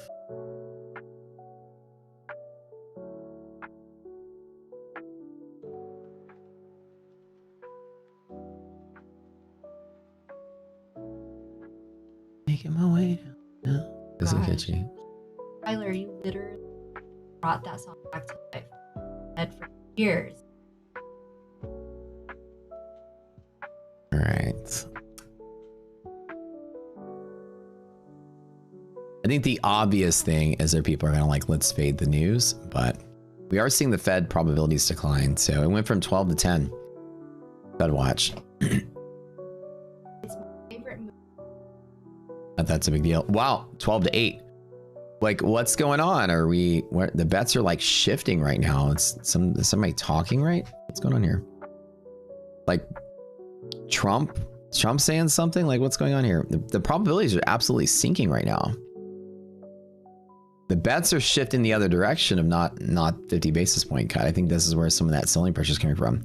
In the last 30 minutes, this has dropped from 12 to 8. It's pretty interesting. Shift. Well, we'll see. We'll see what we get.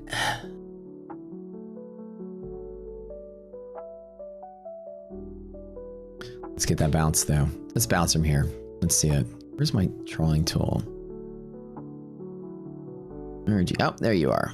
You're hiding off to the side. The market hasn't sold off in the last month. It would be in the last couple of weeks. It'd be damned if today is the day it decided to do it. I'd be very surprised. I'd be very surprised if we don't rally from exactly right here. Literally exactly right here. Sweeping the lows just to create a sweep, liquidity sweep, and then rally off of this. Let's run it. Run it, yeah. Half point hopium. L8 pal, drip, drip, drip. Is that what he's doing? Or is pal talking right now? Big boy saying.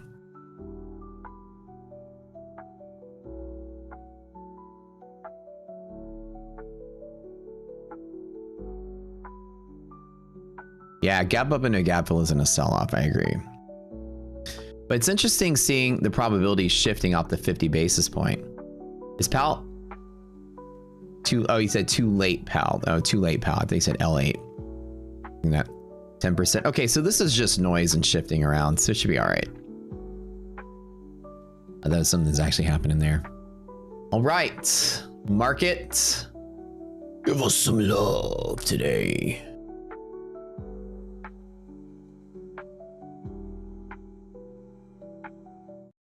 Thanks for that NASDAQ movement. Let's go on it. S&P pulling back to there. NASDAQ at half. Don't lose that half gap, baby. Let's get the rally. Even though res is negative, keeping it light, keeping it small. Don't give me that FU red candle out of here. Let's double check that VIX is not on any kind of bull spree here or not. Yeah. Yeah, this is kind of trendy. This is increase in volatility potential.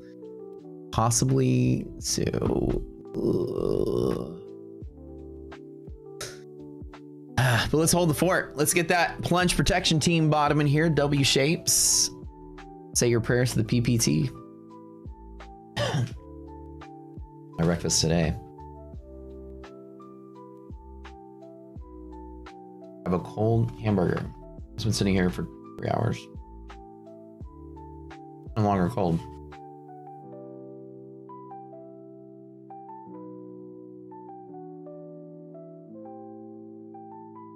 All right, it's my show now. Okay.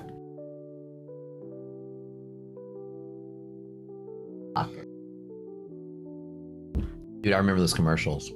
Blue blockers? It used to be a rap. Blue blockers. They had a rap. Don't remember the commercial? The blue blocker rap? Which way are we going, iDoc? It was the infomercial. Hold on, let me play it for you guys. In the 90s, I used to hear it. That's how I heard about blue blockers. See if they play it. Hold on. Tell you what I'm thinking, this will come to pass. My name is Geek, I put them on as a shocker. Man, I love these blue blockers. Everything is clear, they block out the sun. Oh yeah, I got it. Y'all remember the infomercial, right? Everything is groovy now, no bull in my speech. This is what I do up and down Venice Beach. My name is He goes, yeah, gonna get me some blue blockers. And says it right there. and Watch. a hip hopper, and I'll be cheap if my blue blockers, yeah.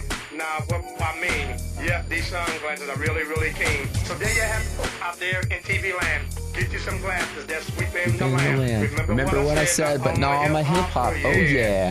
Get you some blue blockers. This is how advertising works. It's been stuck in my head for like 30 years. I remember this. Remember what I said, not all my hip hop. I wish I had it. You definitely have a talent. You're great at cooking. You're great at eye docking. You're great at streaming. You're a good dog mom. Keep the house very clean, so you're a very organized person. Forget a lot of stuff though. I do. Yeah. I have like compartmentalization. I pass that. Your brother and I saved up your money to buy blue blockers because of that freestyle. Hell yeah. I docking. Back in the day when everybody was poor, nobody had cable and Netflix wasn't a thing, you were forced to watch like the 8 TV stations that you had. And typically infomercials was like half of what you consumed. I mean, I probably could quote the entire Ron Popeil rotisserie chicken. Oh, hold on. This guy messed up. Oh, that's him.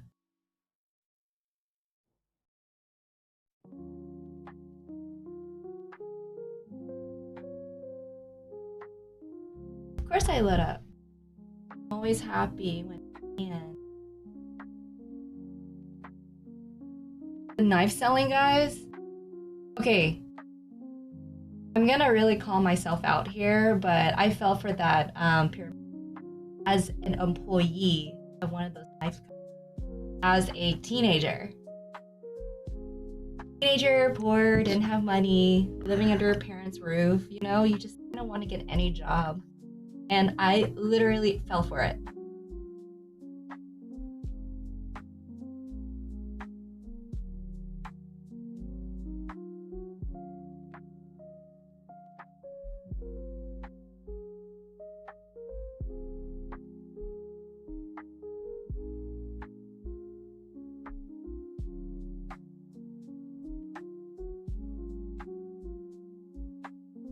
Go away. iDoc looks at Matt. Like probably 10% of how I look at him. You guys don't see the 90% of the glare that I give him. But you learned, yeah, the hard way. The knives home, told my parents and my uncles, hey, look, I got this job. Do you want to help me out by purchasing the first set? Like, what? How did they get into my head like that? And of course, I learned a very valuable lesson that night when my mom turned the knife on me. I went and returned those knives and told them, this is my 1 day notice. Either you let me go contractually or I will actually be dead and won't show up.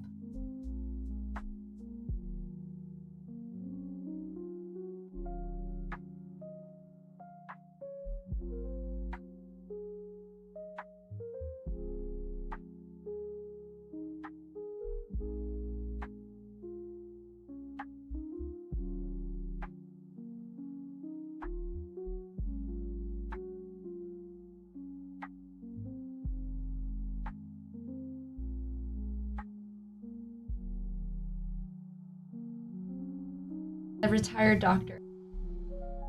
I don't practice anymore. Mom's like, wait, what? What? Right after I paid off my loans as an eye doctor, like, okay, I'm bored. Let's change career.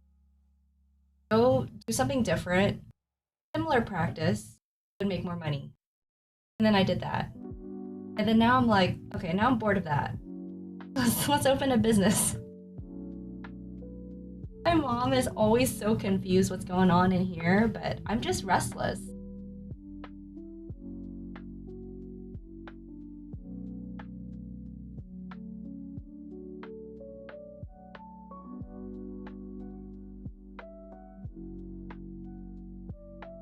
I feel like sales is one of the best skills to have. Like if I had a kid and the kid is asking mom, like, what should I have growing up without getting a degree? I would say, get good at sales. You won't go hungry. You're good at sales. Even if it means that you're good at manipulation and know how to sell something that you don't in, like that's the thing. If you can make something that doesn't actually do anything for people, you can convince somebody that they need it, that makes you a great salesperson. Thrive in life.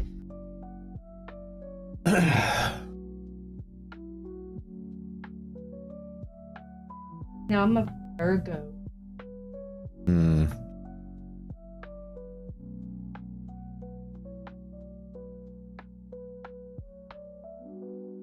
Matt's still raiding in Clash of Clans. No. Not Clash of Clans.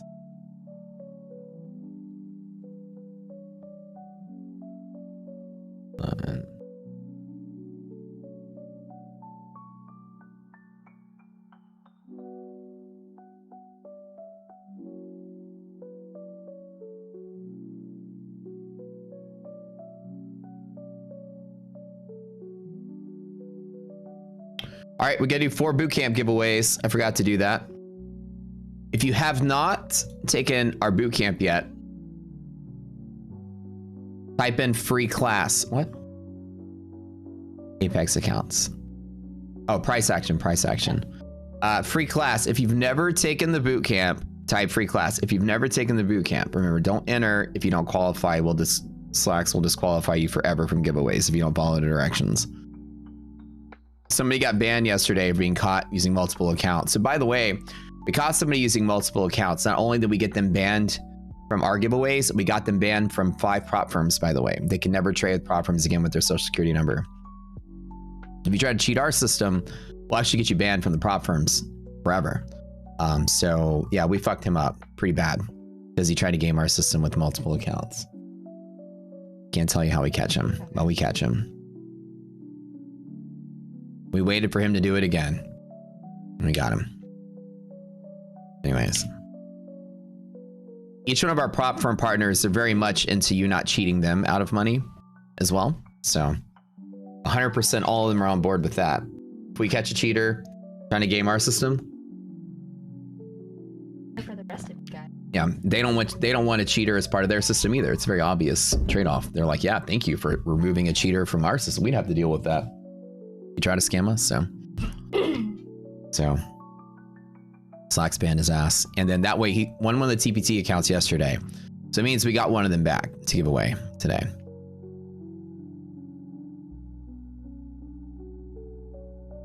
Anywho, so if you haven't taken the boot camp, we're cool about the boot camp though. If you haven't taken the boot camp, we're not gonna like ban you for life or anything. But if you're deliberately trying to cheat the system, catch you. It's bad for you. All right, so next thing, if you haven't taken our boot camp, free class, type it in. We're gonna spin the wheel and give away 4 of these. What free class is gonna let you do is join our boot camp. It's the first month free.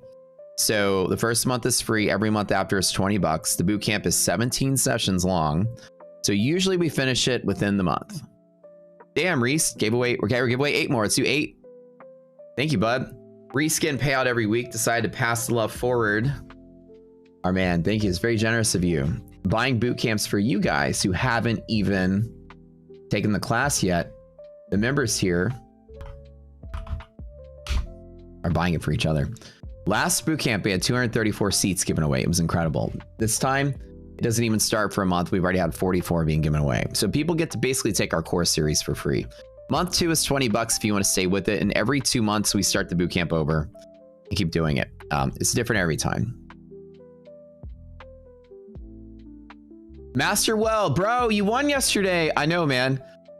We were looking for you. Everybody was like, I remember somebody yesterday said, I think he's a welder. Because his name is Welder. I remember somebody said that. Saying, I need a welder. Oh yeah, Master Welder. Are you a welder? I need a welder. We need a welder. We're building something. Maybe it's a connection. Maybe you did win something after all. All right, Duke of Dukes, you get to come to the boot camp for free. It's going to start in about 3 weeks. So if you've never taken the boot camp before, is the only people that can enter. First time only.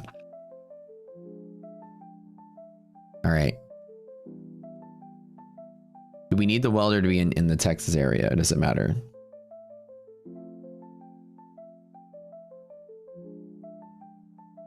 We're inventing something. We need a welder.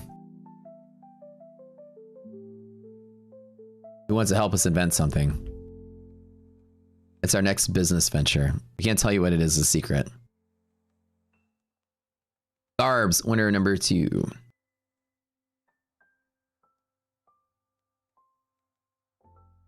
You can weld, but Tulsa's a little far away.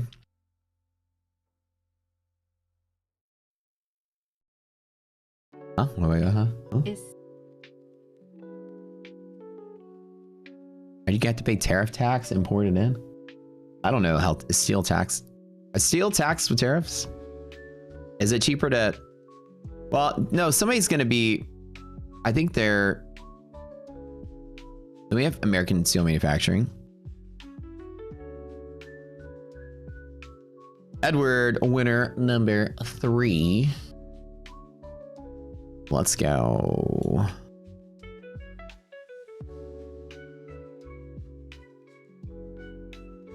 Your welds are ugly but functional. Your best friend is a welder. It's always handled job. That'd be great for the new business. It's ugly but functional. Now we can call it. can we? How do you claim it? I'll tell you guys after all the drawings how to claim it. How's resilience doing? Trying to spike.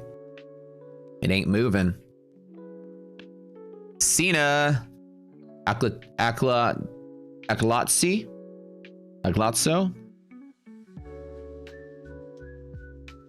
Trump saved the steel industry with tariffs. It was huge. Oh, very cool. Yeah, we're trying to manufacture something that needs steel, has steel components. So IDOC and I are inventing something.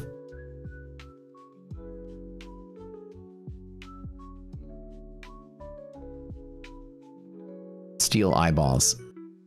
Like construction fabric. Yeah, like a fabrication. Caleb, next winner. Yeah, we need a fab shop or a welder to help us build a prototype of something. I'll let you guys know how to claim it at the end of all of it. Well, I'll tell you now. If you win, go to my Discord, go to Constant's channel, message a guy named Slacks, tell him you won the bootcamp. Take a screenshot of your YouTube ID and then let him know it's you, and then I'll hook you up. Bootcamp today is the last session of the previous bootcamp that we started this month. Really? So I get you back? No. Yeah. Not yet. When I start over, oh God. Hey, Rich. Dang. Okay. Rich is giving 4 more. Thank you. We're donating 4. Every time somebody gives 20, I'll give 60. So that's 12 total. No, it's 17 series to the bootcamp, and then we have a ton of bonus classes after. We're doing a second bootcamp, and then I take a break. So we're gonna do Trader Funding Program Masterclass. Oh, his Best Buy guy is messaging me.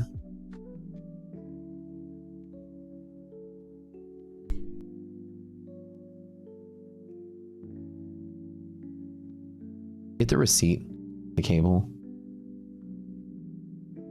No, they gave us a receipt that day.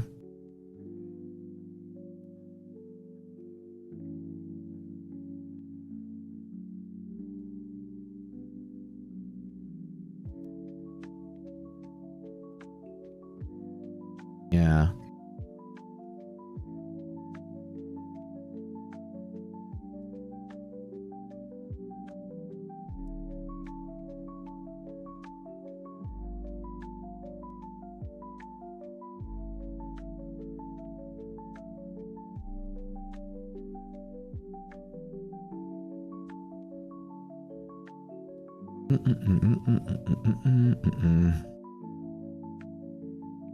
All right. How many is that so far? We've got, hold on. Duke, Garbs, Edward, Sean, Caleb's 5. We'll do 12 total. So we're going to do like Trader Funding Masterclass Bootcamp going forward. Ooh, all right. Let's see some of my trades moving here.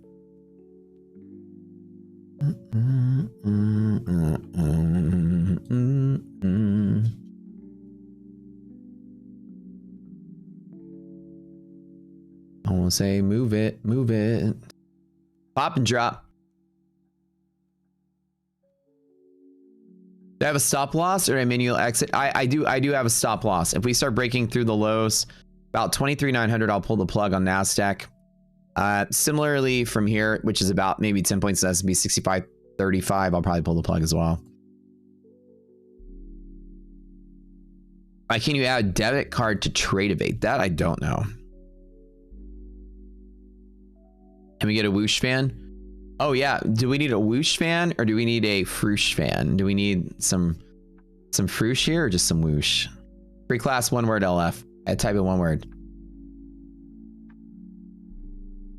MK, the next winner. All right, guys, it's time for it. Although the indicators are not very supportive of bouncing from here, resilience is still negative. I will still give it some love. Give it a little bit of a fan here. And clearly, you know, I mean, obviously, it wouldn't be complete.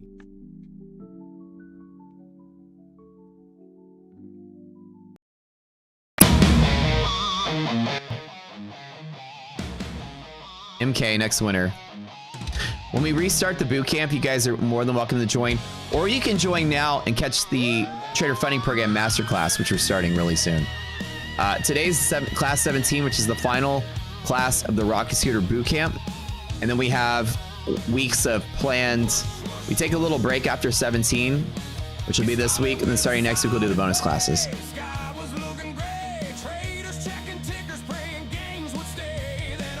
Liam Hill, baby.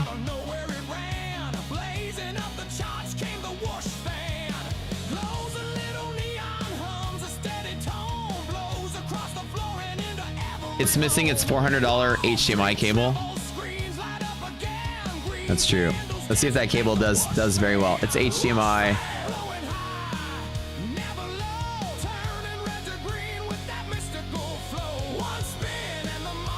with the giant power bank. How many is that? 1, 2, 3, 4, 5, 6, 7. 5 more. Thank you guys for the donations. By the way, I love our community. They're buying the boot camp for you guys. Everybody pays it forward here. This is like the tradition of the stream. It makes me so happy to be part of such a cool thing here. You guys buying stuff for each other makes me so happy. Bam, auto plug. Let's go.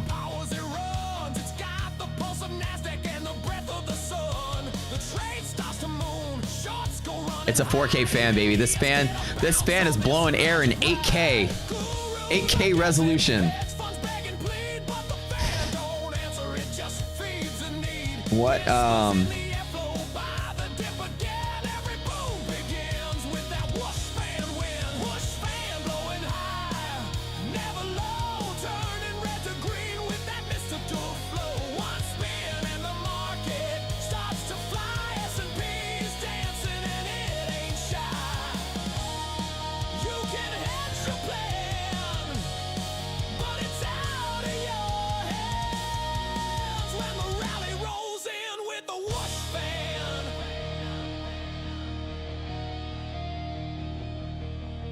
No tweets, no CPI, just a breeze and trades that fly. Traders chant like a sacred clan. Spin it up, a whoosh fan.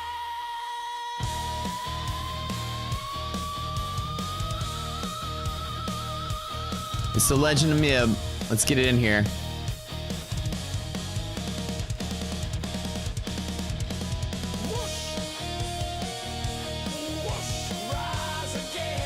Rise again.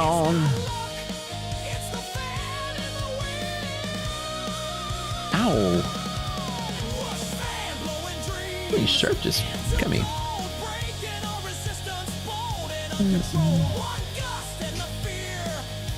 Low on targeting, it's gonna depend on if resilience is greater than 0, it's all the way up to here. Oh wait.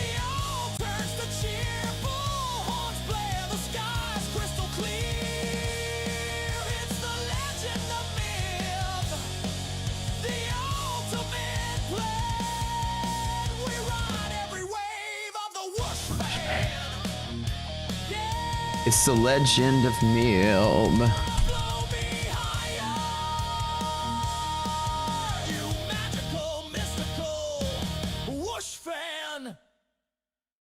I love it. Legend of Milb. Let's go. Okay, hold on. Dude, they don't have my cable. We bought this cable from them. These guys are like... Hold on.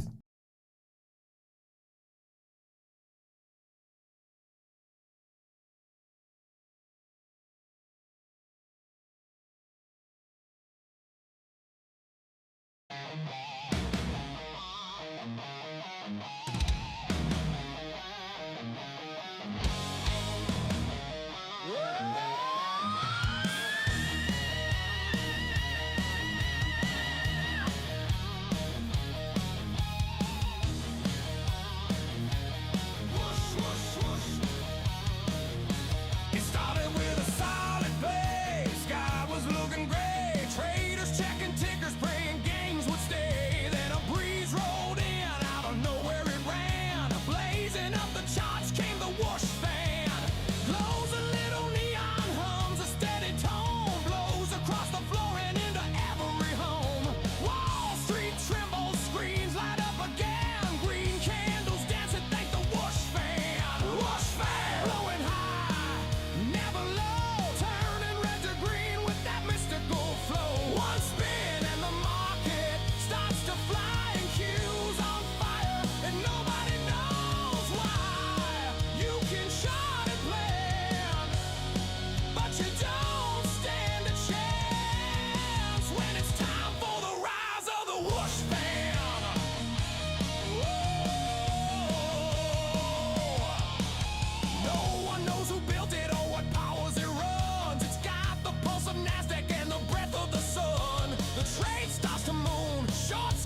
No tweets, no CPI, just a breeze and trades that fly. When they get here, they're going to install the TV with the cable that's already there.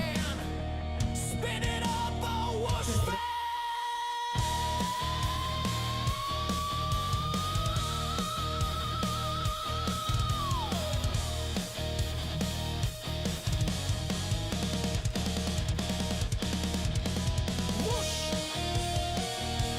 whoosh, rise again. It's not luck, it's the fan in the wind. Whoosh, fan blowing dreams into gold, breaking all resistance, bold and uncontrolled. One gust and the fear turns to cheer. Bullhorns blare, the sky's crystal clear. It's the legend, the myth, the ultimate plan. We ride every wave of the whoosh fan. Yeah. All right, guys. Lido was the next winner. So we have 1, 2, 3, 4, 5, 6, 7, 8. We've got 4 more to give away. Guys, don't ever argue with the legend of Mib. It's the legend of Mib. Riding away with the whoosh fan.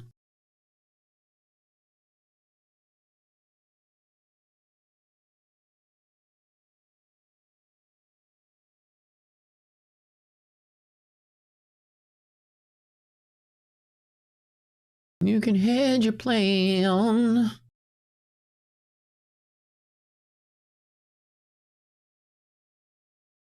All right. Good day, good day, good day.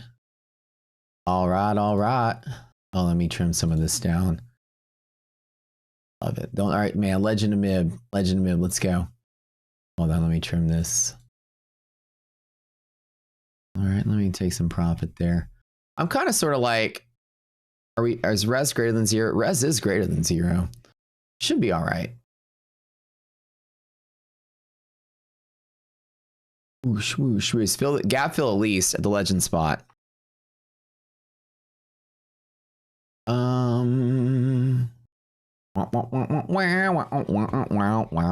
All right. 1, 2, 3, 4, 5, 6, 7, 8, 9. 3 more, guys. What country am I from? The country of Texas. Best country in the union. What I mean, resilience is negative. It is certainly positive. Terry Anderson, number 10. Resilience doesn't mean up or down. Resilience just means higher probability of high up or down. It's not really considered a 90%, 100% sort of thing. We consider resilience, we say 60-40, which is just a hint that resilience is sort of just a leaning factor. It's the liquidity map tells me to long or short. That's it. Resilience tells me how much to long or short. That's why it's the confluence, not the direction. Hopefully that makes sense. So if the resilience is negative, I'm still longing at my pivots if I'm bullish, just smaller, which is I'm longing small, one contract, nothing crazy. Now on this dip, I did add some NASDAQ, as I told you guys earlier, and those are crushing it. And I'm just now starting to take profit on them, which is good. So I added a few more to some of these accounts. Garbs. Wait, did you win twice?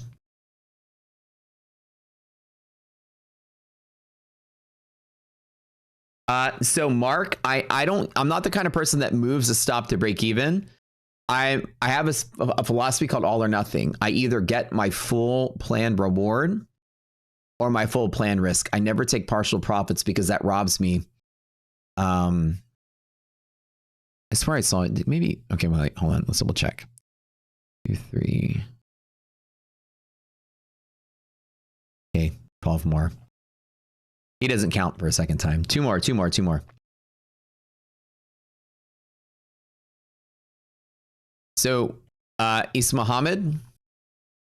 And so the thing is, if I take partial profit or allow myself to stop early, my goal is not to secure profit and grow a little bit. My goal is to get the reward for the risk that I planned every time. I get the full or I don't get enough. And the only thing that stops me early is if I hit targets, like consistency targets in my prop accounts, then I'll stop early. Like I can only make 2,000 in an account or something, I might stop it early. That's kind of how that works.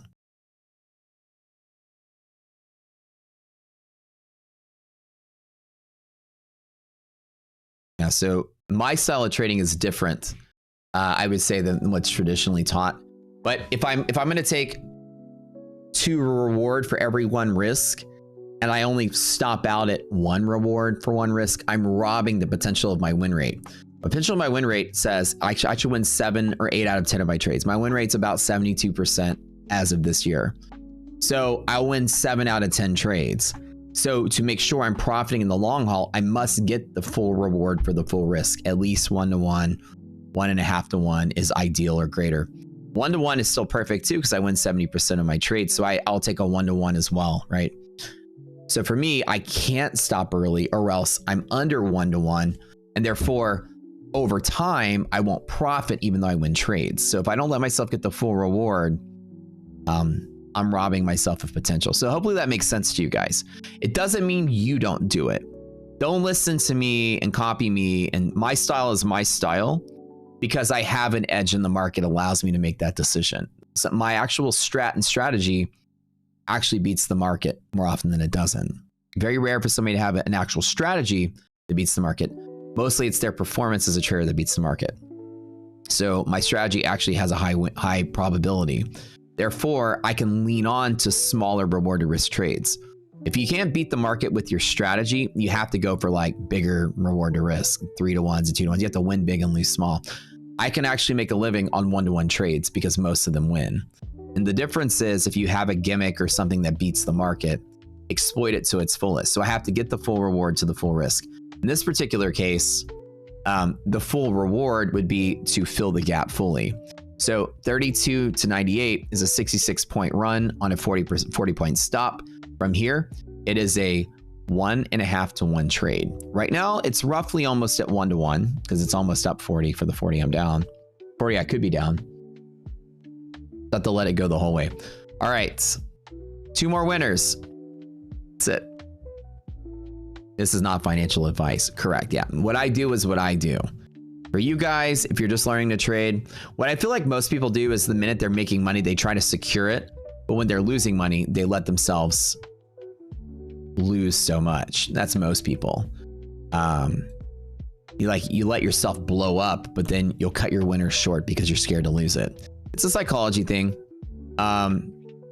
Cena, you won a second time. There's not a lot of people entering for the free class because most of you have already taken it. But Cena, type your name again so it skips it and keeps going with one more.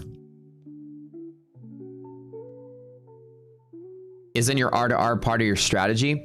When I say strategy, let me start over. That's the wrong word to use.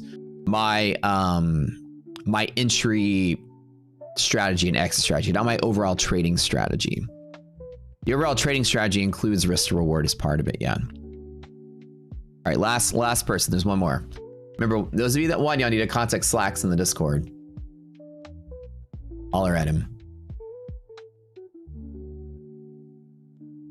System M, last winner.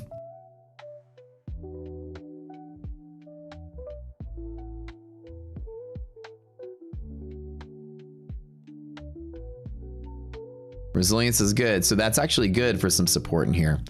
If the market does fall to there, it's certainly along from the support. So if support here and support here is indicated by the confluence targets, which is good. I don't want to see this move higher. Let me delete the goofy stuff and focus just on the R2R. I want the full run to there. And I'll take the full risk of 900. That's it. I've been scalping this pretty much all morning. So let's see if this hangs. These are looking somewhat good here. But one time hold, second time hold. We're at half gap the first time with resilience at negative. We're looking at the white line here. It's about -4, -5. We hit it a second time. It's about -4, -5. We're hitting it a third time. It's at 13. It just got stronger. Stronger and longer, baby. So I like seeing that. No, not yet. Yeah, I did. He said he's not in the office. He's showing up to work. He's like late or something. Look, just when they get here, organize, if you don't mind, please organize with them a time for them to check on that cable when it's going to come back. If he can't get a hold of Matt, you might... Ooh, hey, that's my shirt. Yeah. Oh, I like it. Nice. After they leave, because I'm gonna be on my fund, I don't think I can come down. But after they leave, do you mind going up there and then bugging them about just get them to look at the account and then say, this is what we bought. When is it coming in? Yeah, I ain't gonna run that by myself. They gotta come put it in. Yep.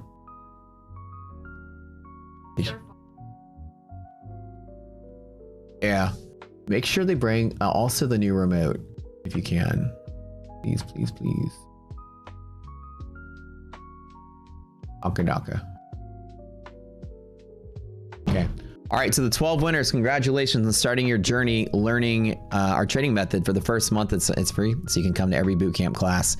Once you cash it in, the timer starts. There's 17 classes in the core bootcamp, so you should be able to finish it pretty much within the month. Usually, unless there's a holiday or something. Second month's $20 if you stick with it. S&P has been the boring one today. Remember, resilience is stronger on the third bounce. It would be the rarest of the rare for this to sell off under these conditions, at least NASDAQ. NASDAQ is also stronger on the third bounce. If anything, I've got long all the way down from here.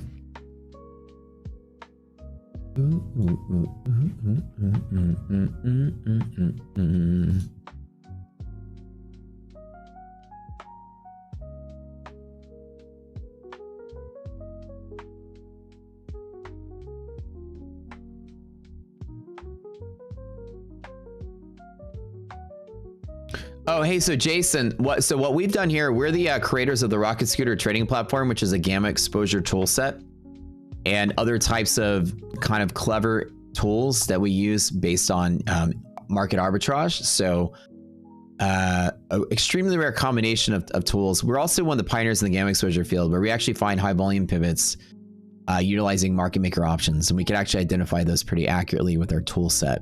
So what we're looking for, it's an automated pivoting tool that shows me where support is based on different philosophies and why markets should move. As you see, these white lines all say support at these key levels. As you see, it's been supporting at these key levels. The idea is that we're using different philosophies. The gamma exposure is where our strongest tool set comes from. Liquidity map is a flow directional algorithm based on dealer exposure and hedging against options. And essentially, it just support and resistance are our key finding points, and we can actually predict high volume pivots at these key levels with high degree of accuracy. As a matter of fact, right now, I'm longing in one more NASDAQ account and one more S&P account. So I'm now longing and actually got one more I can do. This guy in just a second. Let me grab this one. Got one more.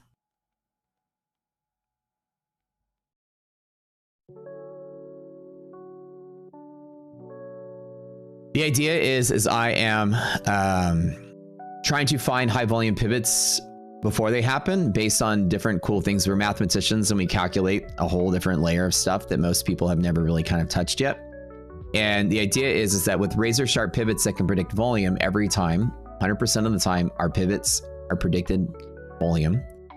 Every single time is volume. Every single time, it's volume. And so the idea is if you can forecast where volume can be, then you can easily forecast where the most efficient spot to trade from. Whether I'm long or short, it doesn't matter. I need to be long or short from the right place is kind of our philosophy. So the market's falling, I make the attack here. The market's moving, I'm not doing anything, fall there, make the attack there. Market falls there, make the attack there. Market continues to fall, I can make the attack here. That will also be high volume. The idea is I can discreetly plan trades at certain places and not trade everywhere, which is horribly inefficient. So that the platform comes with the tools, automated. And then we also teach a boot camp on just general trading practices in general, as well as training on the philosophies that we teach. Boot camp is $20 for the whole month. So it's $1 a class to go through it. It's inexpensive for a reason, because I'm a very successful trader, so I'm not in this business to sell an expensive education program or mentorship. The bootcamp 100% supports the 2 employees that manage it. That's it. So I don't make a dime off of bootcamp. I do it for free.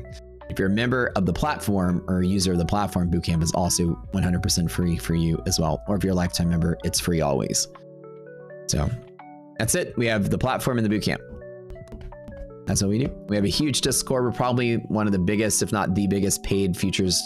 I say paid, biggest Discord in futures. When I say paid, it's if you're a subscriber of any of our tools or our bootcamp, you get access to a free Discord to go with it. So only members are in there, and there's about 10,000 people in that Discord. So bootcamp only, $20.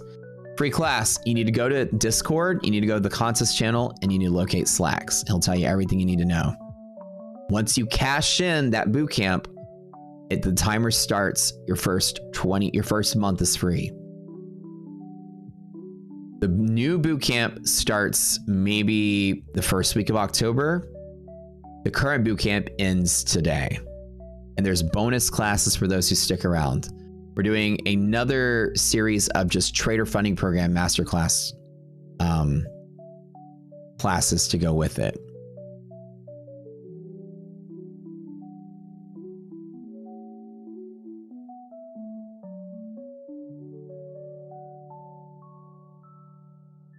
You love the boot camp so much. Oh, I appreciate that, man. Of everything that I built, over the decade of being in this business, I think boot camp is the thing I'm most proud of. People have the fact that I have, I'm very humbled by your guys' response to the classes. I've seen people meme each other in social media. They make fun of these gurus and stuff.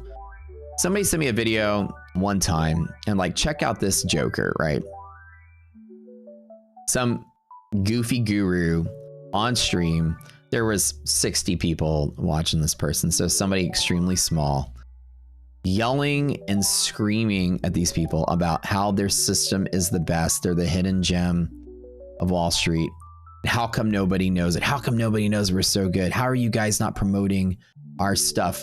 I made an affiliate program for you guys to promote our stuff, and you guys don't even want to make a second income. How could you? You guys don't even support me. Y'all don't even care. Our stuff is the best. Everyone should know it. And they're like, what a joker, right? What a clown. Begging the small viewers they have to create some kind of affiliate multi-level marketing network around some kind of tool. Look, if whatever you have is the best, you wouldn't have to sell it. People would stand by it and sell it on their own. They do it for free. Not only that, if you can't even pay people to sell your tools, it says a lot about what the industry is really like. And for some weird reason, the culture has created itself in our community that after people take the boot camp, they buy it for strangers.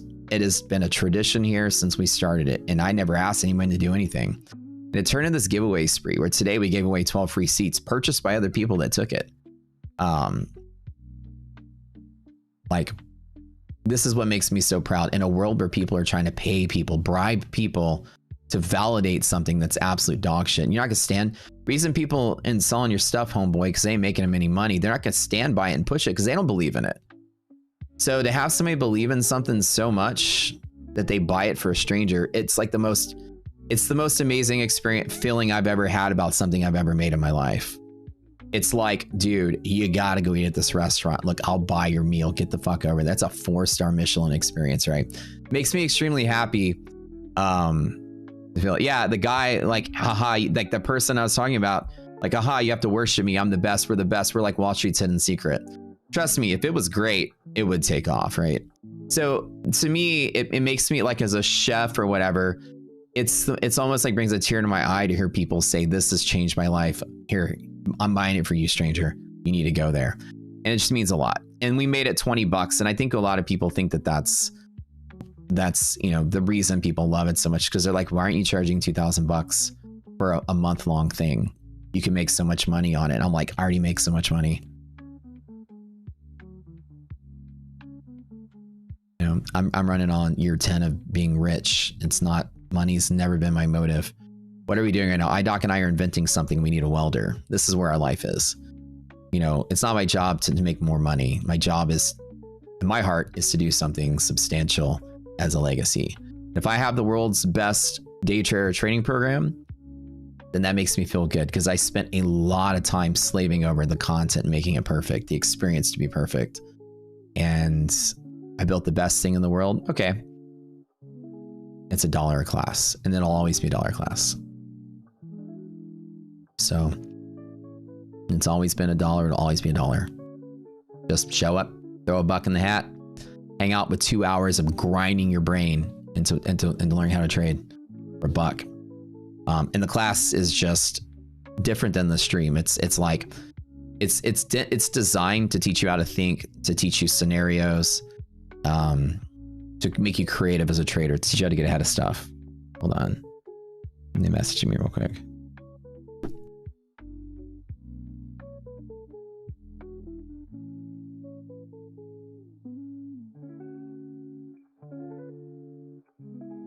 Can you get them on the phone?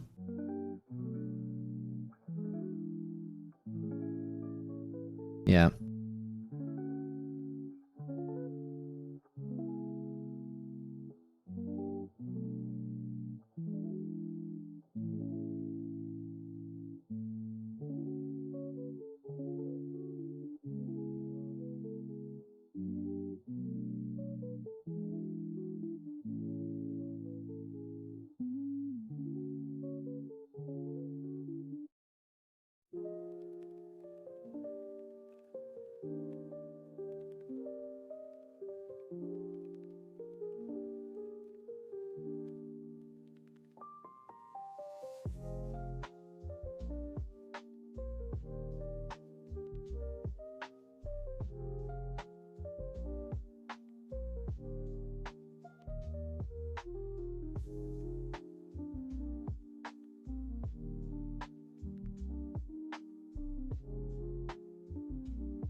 These guys absolutely dropped the ball. They're like, you never bought the cable, blah, blah, blah.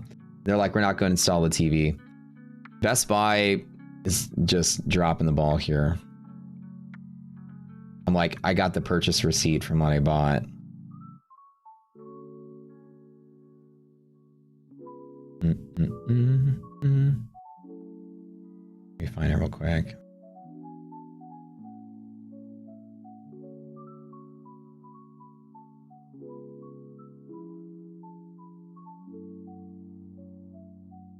Let me send it to her.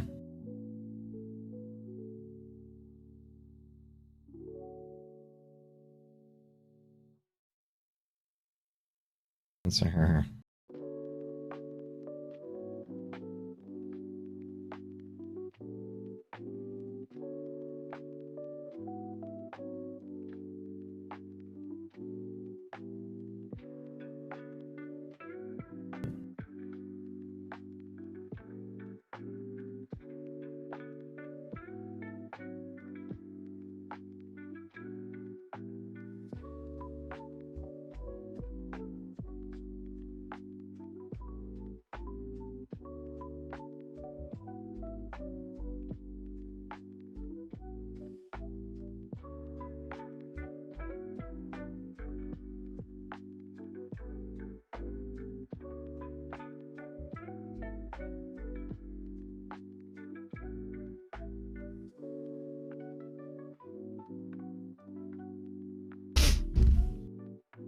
Ah, boring ass day now.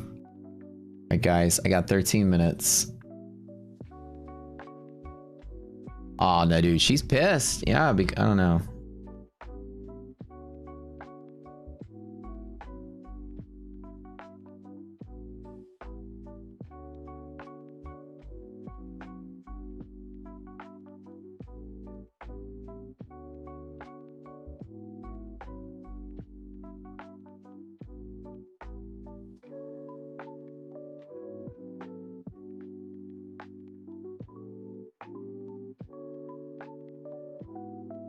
I gotta find this receipt real quick.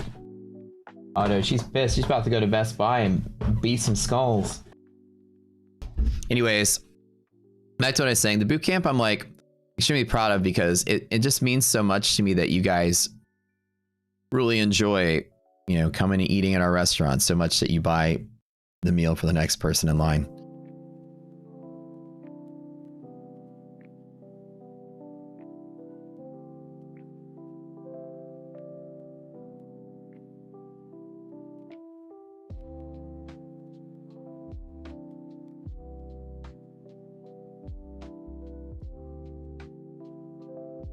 Hello? Hello?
Hold on.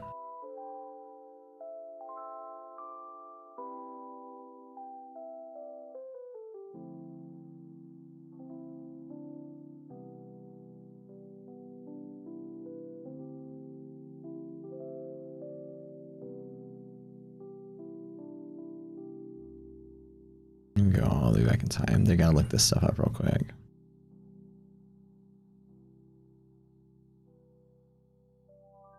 Hell.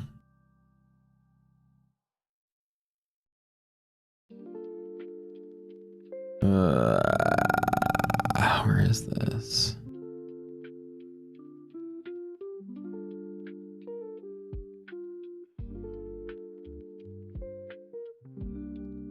Okay.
Oh shit, hello. Oh, Raz is negative again? What the fuck? Alright. Crummy day. Day is stupid.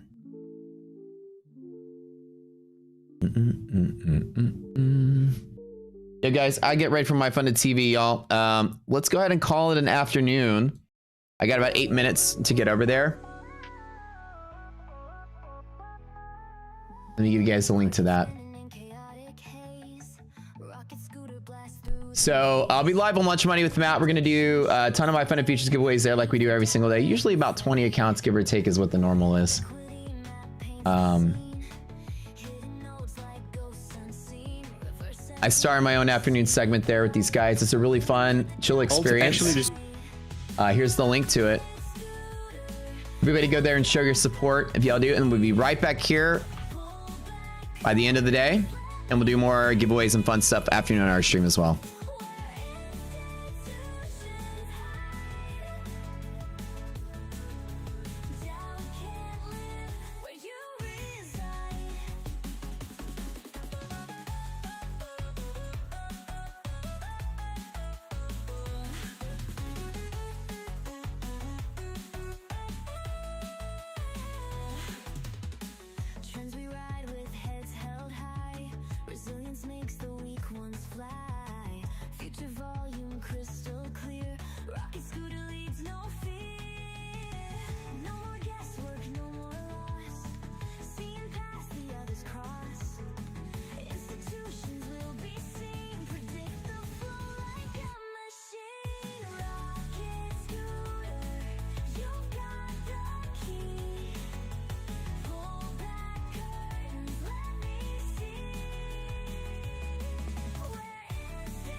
Trends we ride with heads held high. Resilience makes the weak ones fly. Future volume crystal clear. Rocket scooter leads no fear. No more guesswork, no more loss. Seeing paths the others cross. Institutions will be